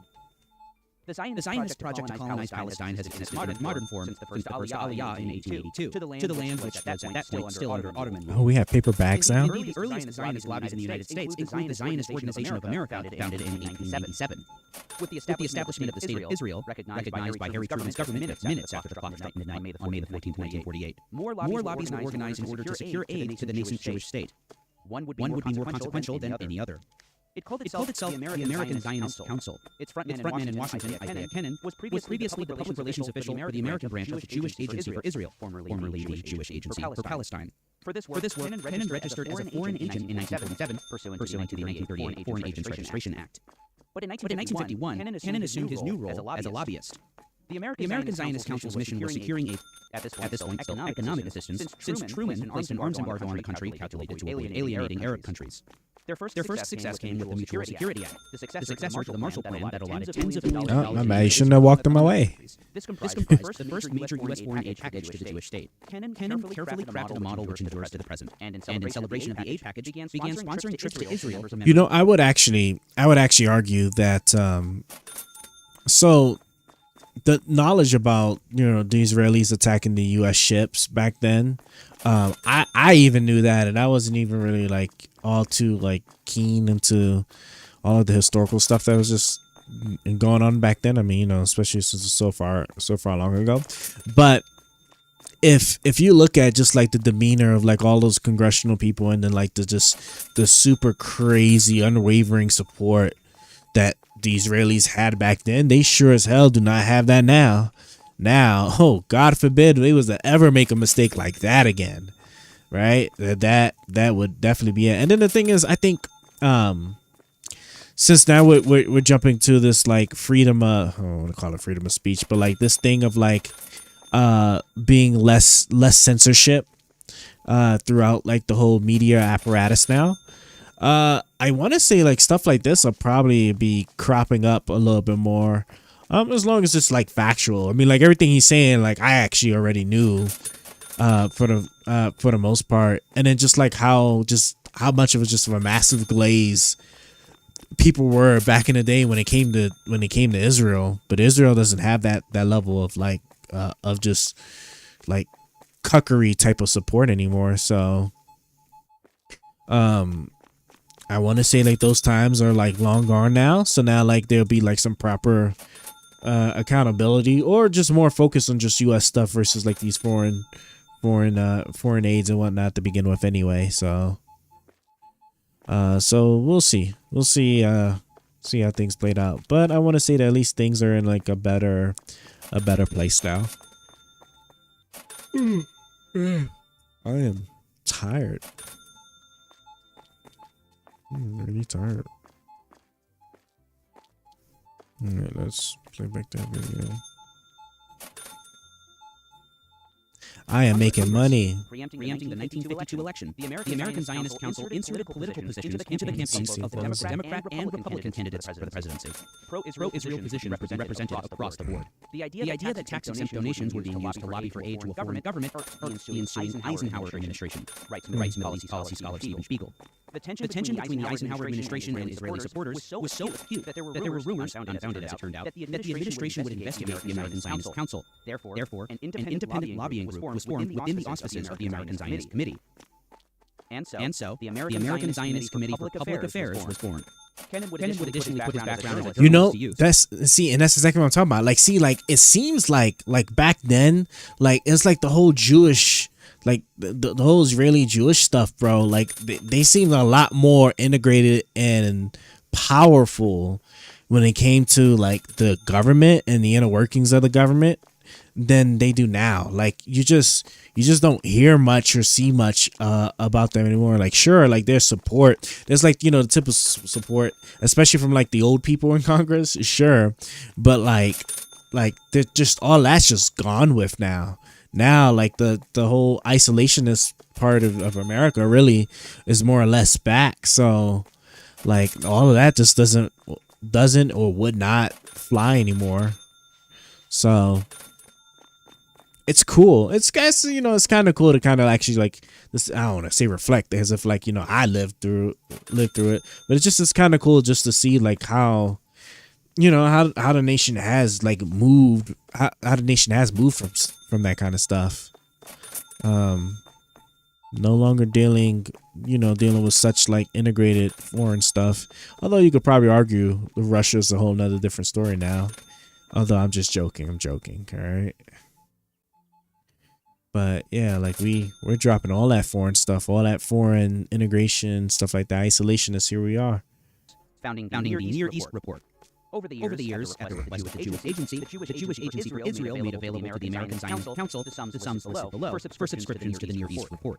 The weekly editorial would be sent to, ultimately, every single member of Congress. Money poured into the agency coffers, courtesy of the Jewish Agency. When Executive Vice Chairman Gottham Hammer was asked, do you know, prior to 1960, approximately how much was supplied to the American Zionist Council? Hammer responded, my recollection would be somewhere in the neighborhood of around 600 to 700,000 prior to 1960. Each year, he was asked? Each year. Yes, sir. The new decade would constitute a new era for the organization, especially for its lobbying arm, who in 1959 would send a letter to the office of the Secretary of the U.S. Senate.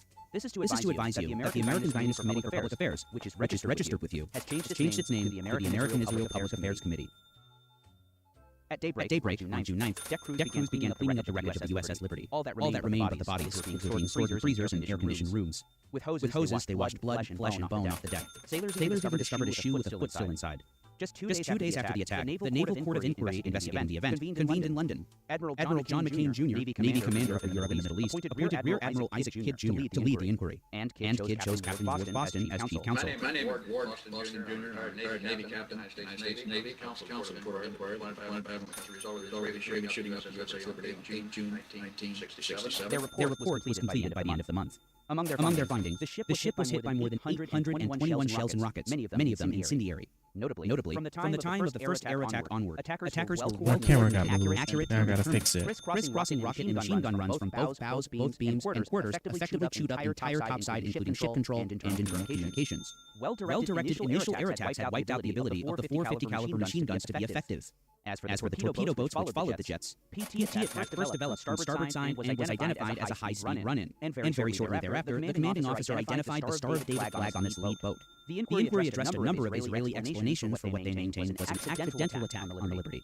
Namely, the claim that the Israelis had mistaken the Liberty for the Egyptian El Quds, which they say was sailing in the vicinity of a shell bombardment on Sinai. Navy investigators called this resemblance highly superficial, saying El Quds is less than half the size and lacks the elaborate antenna array and distinctive hull markings of Liberty. The location of the superstructure island, a primary recognition feature of merchant-type ships, is widely different. Further, they concluded it is inconceivable that either the IDF Navy or Air Force would associate Liberty with her 450 caliber machine guns, or El Quds armed with two 3-pounders with a shore bombardment.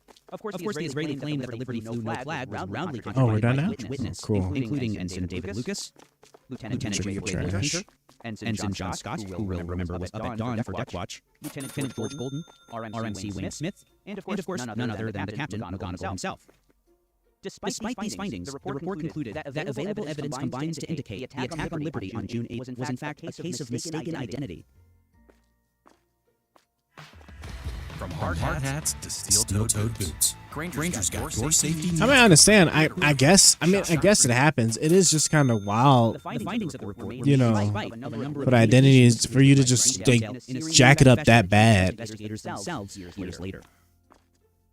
Projections for the 1960s looked promising for the American Zionist Council, and their expenditures for 1962 to 1963 would constitute a media blitz, including a cultivation of editors, TV and radio interviews, positive articles in the Christian press and academic journals, seminars in universities, distribution of books to libraries, monitoring of Arabs, among other initiatives. But the ambitious American Zionist Council would be cut short in their prime. Or would they?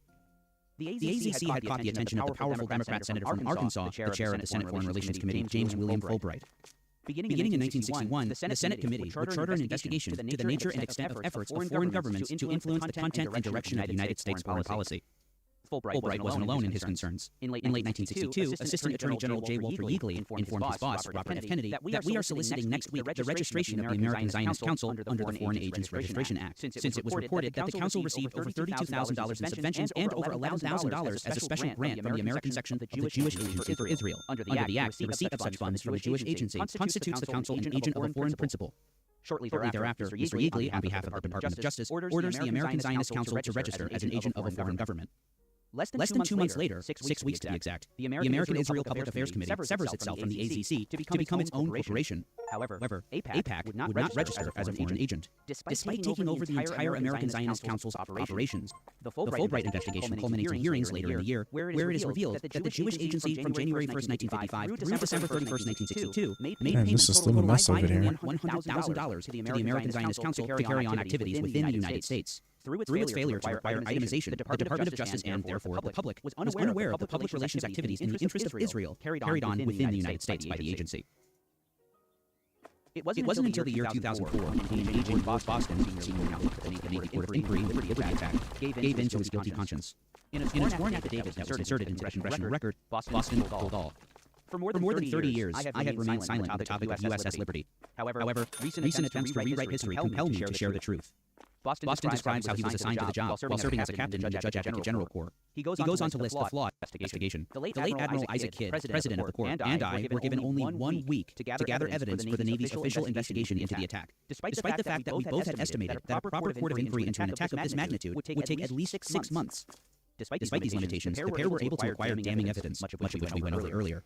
The evidence was clear. Both Admiral Kidd and I believed with certainty that this attack, which killed 34 American sailors and injured 172, was a deliberate effort to sink an American ship and murder its entire crew. I recall Admiral Kidd repeatedly referring to the Israeli forces responsible for the attack as murderous bastards.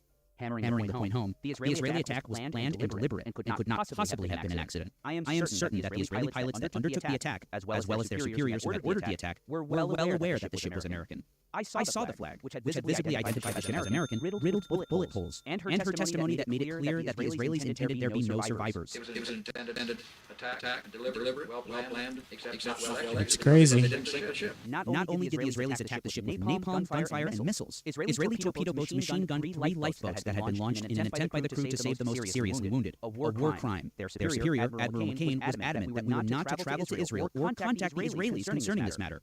Finally, Boston writes that the late Admiral Kidd had personally told him that President Lyndon Johnson and Secretary of Defense Robert McNamara ordered him to conclude that the attack was a case of mistaken identity, despite overwhelming evidence to the contrary. It's one of those situations where political action takes over. Then you're told by the President of the United States, Secretary of Defense, to keep your mouth shut. Don't say anything. That's a direct order. That the inquiry should have lasted months and not days is evidenced by the investigation of the spy ship Pueblo, captured by North Korea and its crew held hostage for 11 months in 1968. While the Liberty's inquiry lasted 8 days and produced 158 pages of transcripts, the Pueblo investigation lasted nearly 4 months and produced a transcript almost 3,400 pages long. Of course, Boston was far from the only person who felt the way he did. Then NSA Director, Lieutenant General Marshall Carter, commanded the agency which the Liberty reported to. He was never convinced of the official story, telling his interviewer for an oral history it couldn't be anything else but deliberate. There's just no way you could have a series of circumstances that would justify it being an accident. So said his Deputy Director of Operations, Oliver Kirby. One shot would be an accident, or even one torpedo, but there was damage from all directions. We knew it was deliberate. It was very well planned, premeditated. They knew exactly what they were doing. Assistant Deputy Director of Operations, Brigadier General John Morrison Jr. concurred. We just couldn't believe that. We knew what the Liberty stood for. We knew what it looked like. It was not a small ship. It was a large ship. They being a bright bunch of folks, we had to believe that they knew. They saw the silhouette of the ship. They knew when they... I'm trying to understand. Really, I would love to figure out, like, what exactly did they what did they mistake it for exactly? Like, if you think about just like whose naval ships would even present a profile picture like close to the Liberty during that time. Like now, like, you got a lot of nations that have like semi modern navies, right? So they have like they have like warships and stuff. But if you don't, like, back then, like since World War II and stuff, like just I don't even think the Chinese had anything back then. So I'm really trying to think. And the Russian stuff, I mean, the Russia obviously collapsed after World War II. Oh, no, I'm sorry. It was the Cold War. Getting a little cross there. And I obviously wasn't like trying to attack a Russian ship. So I'm just really curious. Is Israel... Oh, I got my caps on. That's right. Israel attack on, I'll just say ship. Was an attack on the United States Navy technical blah blah blah. And it says during the 6-Day War. Okay, so during the 6-Day War. So this is during the war period. So here we go. See, so now we're getting a little bit more context there, right? During times of war, stuff that I guess has tended to happen. It shouldn't, but it does, right? If I recall correctly, didn't they haven't the Russians like shot down like 2 planes so far by mistake? There's like one like a Turkish airline, and then the other, I think the one was a Turkish airline. I can't remember what the other one was, but let's see. Liberty incident was attacking the United States Navy, technical research ship, blah blah blah, jet fighter, blah blah blah. During the 6-Day War, the combined air sea attack killed 34 crew members, wounded 107 crew members, and severely damaged the ship. At the time, the ship was in international waters north of the Sinai Peninsula, about 25 nautical miles from the Egyptian city of Arish. Israel apologized for the attack, saying the U.S. Liberty had been attacked in error after being mistaken for an Egyptian ship. But like, did the Egyptians really have... That's what I'm saying. Like, okay, so surely the Egyptians had like naval ships. Sure, I get it, right? But like, did they really have a naval ship that was like had the same kind of profile as... Or am I giving the technology a little bit too much credit back then, right? Maybe it just really wasn't as sophisticated as it was now. Like, sure, you can... Well... Yeah, I mean, like if a fighter jet, so like if there's a pilot sitting there flying in shooting and then you see a big ass American flag there, you might want to be like, hey, like I just saw, are we sure this is an Egyptian ship? Like I just saw like the American flag just, flying on this. Like, ain't nobody bothered to say anything. They were just blood hungry. They were just bloodthirsty. Just as the moment they was just told it was an Egyptian ship, they just all sense of reasoning just out of the window. I the crazy thing is I can kind of sort of believe that. Both the Israeli and United States governments conducted inquiries and issued reports that concluded the attack was a mistake due to Israel confusion about the ship's identity. Others, including survivors of the attack, have rejected these conclusions and maintained that the attack was deliberate, accused of having covered up the attack was deliberate. The Israeli government paid $32 million to the U.S. government compensation for the families of the 34 men. Okay, so like a little less than, well, I guess back then equivalent to 29 mil. Oh, they paid $3 million back then. I thought it was 32 million. Because I was gonna say like a little bit under $1 million, but even then that's even worse, right? So, 29 million in 2023 dollars to the U.S. government. Excuse me. For the families of the 34 men killed in the attack, March 1969, Israel paid a further 3.5, so another 29 million to the men who had been wounded. In 1980, it agreed to pay 6 million, so another 22 million as the final settlement for material damage to the ship plus 13 years of interest. Sheesh.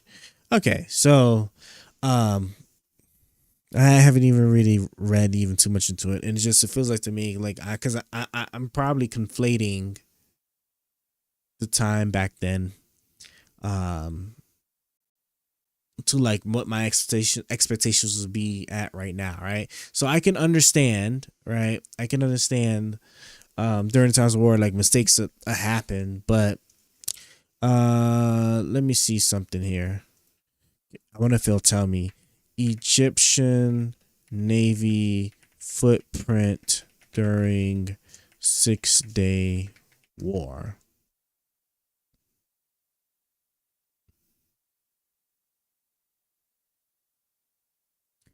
In the 6-Day War, why was the Egyptian Air Force sitting on the ground in daylight while the Israeli Air Force obliterated it? Did they lack radar? I don't want to watch that right now.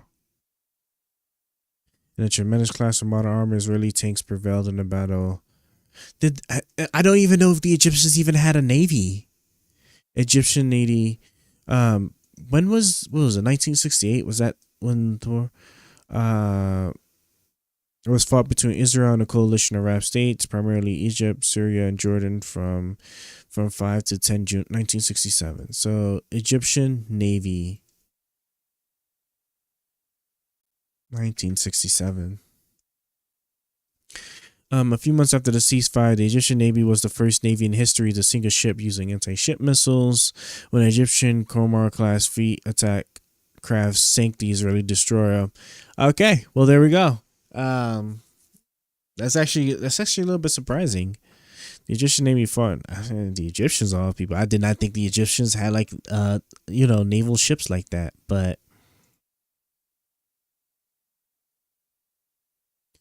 And then they were the first ones in October 1967, a few months after the ceasefire. Let me go back. The Egyptians' Navy blockade of Israeli ships in the Strait of Tiran that were headed toward the Israeli port of Eilat was one of the main causes of the 6-Day War. During the war, the Israeli Navy landed 6 combat divers from the Shayelet 13 Navy Commando Unit to infiltrate Alexandria Harbor. The divers sank an Egyptian minesweeper before being taken prisoner. Both Egyptian and Israeli warships made movements at sea to intimidate the other side throughout the war, but did not engage each other. However, Israeli warships and aircraft did hunt for Egyptian Israeli warships and aircraft did hunt for Egyptian submarines throughout the war. Wow, so the Egyptians actually had a much more sophisticated naval footprint than I imagined. I truly did not think they had like the hardware back then. So they had some hardware, but like, I guess it could be an argument about like, I guess we're about to find out about technical sophistication if they were the first ones to sink a ship. In October 1967, a few months after the ceasefire, the Egyptian Navy was the first navy in history to sink a ship using anti-ship missiles. Where the hell my cursor go? So where my other computer? When an Egyptian Khomar-class fast attack craft sank the Israeli destroyer INS Eilat with 2 direct hits. This was a milestone in modern naval warfare, and for the first time, anti-ship missiles showed their potential, sinking the destroyer 17 kilometers off Port Said. So, to me, this sounds like if they are the first boat in history, basically, to pull this off, it sounds like to me, right, especially with the lack of true, proper radar identification or whatever it was, right? It looks like to me that the situation looks pretty ripe for a mistake to be made if like another boat was to be in the area. It could have been the Egyptians that attacked the boat too, for all we know. On the night of the 15th and 16th of November 1969, Egyptian Navy frogmen attacked the port of Eilat and caused severe damage to the armed transport ship. And let's see, on 5 to 6 February, the frogmen, so damn, the Egyptians were handling that naval warfare, attacked the Israeli landing ships at the same port in St. Pierre, causing severe damages to the landing ship and transport armed ship.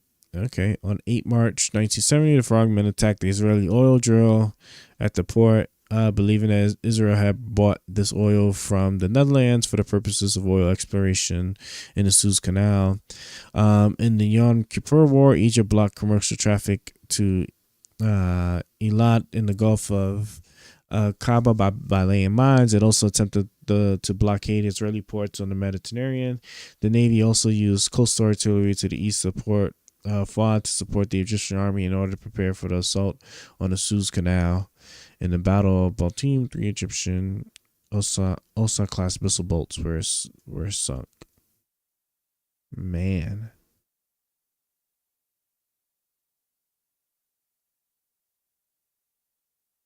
That's crazy. The Navy lacked its own air arm and depended on the Air Force for maritime reconnaissance and protection against submarines. The Air Force equipment that supported the Navy included 12 guns and 5 Sea King helicopters mounted with anti-ships and anti-submarine missiles. Okay. Well, I have all the information I need. So this makes sense. I can totally understand why you think it was like a legitimate attack. It sounds like to me they were just bloodlusted. That whole nationalism kind of pride and whatnot, and they didn't bother to do their due diligence. But I guess in a time of war, I guess it would make sense.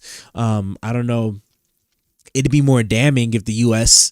communicated with them and told them that this ship was going to be in the area, and then that information didn't get trickled down properly. Like that, I would say that would be a little bit damning. But like again, right? That's still that even leads further into just the fact that it might have actually been as intentional as I would have liked to have thought it was, from what they were like pushing or communicating with.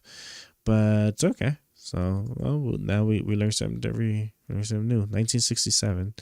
This is a 6-day war. How did this war end? I think the Israelis won, right? Let me go down to the bottom here. War of attrition. Following the war, Egypt initiated clashes along the Suez Canal, what became known as the War of Attrition, Palestinian terrorism as a result of Israel's victory. Yeah, that's what I thought. Let me see. Aftermath. Let's see. The political importance of the 19th war was immense. Israel demonstrated again that it was able and willing to initiate strategic strikes that could change the regional balance. Egypt and Syria learned tactical lessons and would launch an attack in 1917 in an attempt to reclaim their lost territories. After following the other Arab nations in declaring war, remained in a declared state of war with Israel until about 1999. The United States imposed an embargo on new arms agreements to all Middle East countries, including Israel. The embargo remained in force until the end of 1967, despite urgent Israeli requests to lift it. Yeah, see? So even then, right, there's still some restrictions. Like I said, at the end of the day, like we're a pretty isolationist type of nation. So I think we're just going back to the roots of that, is what it just seems like when it comes to all this foreign stuff. That's why we're about to mishandle the shit out of Ukraine. But I mean, it is what it is. That's what the country wanted. So I guess it is what it is. Exodus of Arabs from Israeli occupied territories, displacement population in occupied territories of about 1 million Palestinians in the West Bank and Gaza, 280,000 to that from their homes. Most of them settled in Jordan. Another 70,000 remained in the Golan Heights. 100,000 fled. Israel allowed only the inhabitants of East Jerusalem and the rights to receive full Israeli citizenships, applying its law, administration, and jurisdiction to these territories. In those times, vast majority of populations. Okay. 3 villages south of Jerusalem. Houses were destroyed, not in battle, but as punishment, and in order to chase away the inhabitants, contrary to government policy. Yeah, I can imagine. Like at this point, like back then, I'm sure like there was just gruesome levels of just war tactics to just get what you want. But this is also why I'm telling you guys, like it's up for the Palestinians. Like the Gaza is just. It's just done with. That's not going to get fixed now. Now that Trump got voted in, right? The Jewish population is going to get exactly what they wanted. So I mean that's cool for them. Everybody else, anybody that I have to meet somebody that voted for Trump thinking that the Palestinian situation was going to get better. Because now that shit's that's done. That's done. I'll give it like a year. Like they're now in such a weakened state now that. And the Israelis like wrecked Hamas, wrecked what was the people? Was it the people in Jordan?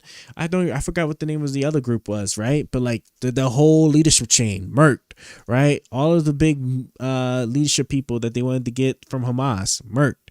Like it's just like as far as the Palestinians, especially if they can goad Trump into like doing like something retarded, like trying to get them like all moved out of there so they can like do like property projects.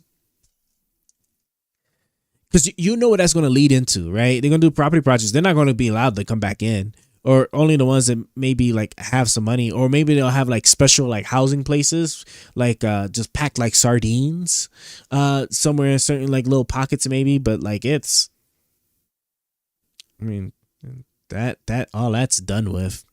So following Israel experienced a wave of national euphoria, and the press praised the military's performance for weeks afterwards. New victory coins were minted to celebrate. Yeah. Jews in Arab countries.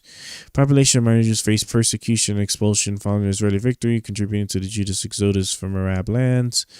All going since 1948. Yeah, war on attrition. Yeah. Here we go. Let's look at the Palestinian stuff a little bit. As a result of Israel's victory, the Palestinian leadership concluded that the Arab world was not able to defeat Israel in open warfare, which in turn led to an increase in terrorist attacks with an international reach. With the Palestinian Liberation Organization was established in 1964, it became more active after the 60 War. Its actions gave credibility to those who claimed that only terror could end Israel's existence. Also, after the war, the Popular Front for the Liberation of Palestine emerged, with its leader George Habash speaking of turning the occupied territories into an inferno whose fire consumed the usurpers. These events led to a series of hijackings, bombings, and kidnappings that culminated into the massacre of Israeli athletes during the 1972 Munich Olympics. Yeah, man, this shit's just crazy. You know, this is for my big Christian people.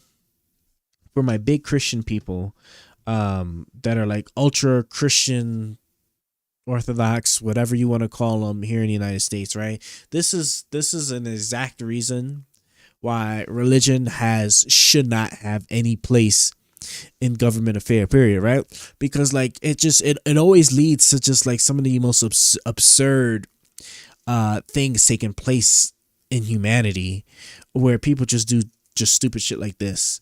And I just, I'm glad that has calmed down a lot after the election. We don't hear too much of that, but it's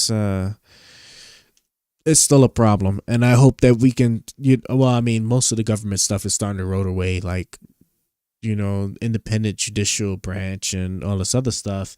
Separation of church and state is probably going to be the next thing to go away. So I guess we'll see what happens. Let me see. Long term, Israel made peace with Egypt following Camp David. Camp David Accords. The position of the other occupied territories is long standing and bitter causing conflict for decades between Israel and the Palestinians. And the Arab world, Jordan and Egypt eventually withdrew their claim to sovereignty over the West Bank and Gaza, respectively. Israel and Jordan signed the peace treaty in 1994. After the Israeli occupation of these territories, movement launched a large settlement effort in these areas to secure a permanent foothold. There are now hundreds of thousands of Israeli settlers in the West Bank. There are a matter of controversy within Israel, both among the general population and within different potential administrations supporting them to varying degrees. Palestinians consider them a provocation. Israeli settlements in Gaza were evacuated in 2005 as part of Israel's disengagement from Gaza. Israel had a disengagement from Gaza back then. It's a strategic move by Israel in which the country unilaterally dismantled all 21 Jewish settlements in the Gaza Strip and 4 additional settlements in right? The Israeli settlers who had lived in those settlements, as well as the military personnel who protected them, were evacuated and resettled and redeployed elsewhere within Israel. The plan unilaterally, Israel rejected a coordination orderly handover to the Palestinian Authority. The United Nations, international organizations, many legal laws, and a major academic communists regard the Gaza Strip to still be under military occupation by Israel. Court of Justice reaffirmed disposition on the basis of Israel's continued control of the Gaza Strip. 2024 ICJ advised the opinion Article 42 of the High Relations President in international law maintained that a territory remains occupied so long as an army could reestablish physical control at any time. Okay, that makes sense. The disengagement was proposed in 2003 by that Prime Minister, adopted in the government in 2004, and approved. Blah blah blah. This disengagement plan. Blah blah blah. So it sounds like to me, I wonder if they're gonna like run through another disengagement plan, very soon. Then, or well, maybe they might not have to, right? Because they're just about to just turn it into a resort. So I guess it's whatever. Yeah. I guess it's just whatever. All right. Well, that is enough for today. Let me move my cursor back over here so I can see what I'm doing. But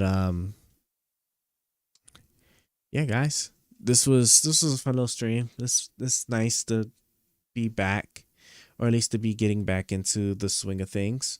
Like I said, my politics streaming is going to be a little bit less. We're going to be doing a lot more other stuff from going forward, just because like I really got to get into my tech groove.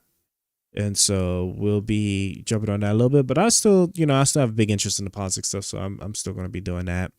You're just going to see me dabbling in the tech stuff a little bit more often now. So, it's been fun, guys. I ain't really got nothing much else to really talk about. But you guys take care. And, yeah, you guys take care. Ain't got nothing else to talk about. Adios. I'll see you guys probably Monday when we go into... Azure Administrator Certificate. You'll just be watching me just like learn that. I'll probably change my thing to the programming topic, right? So let me see where my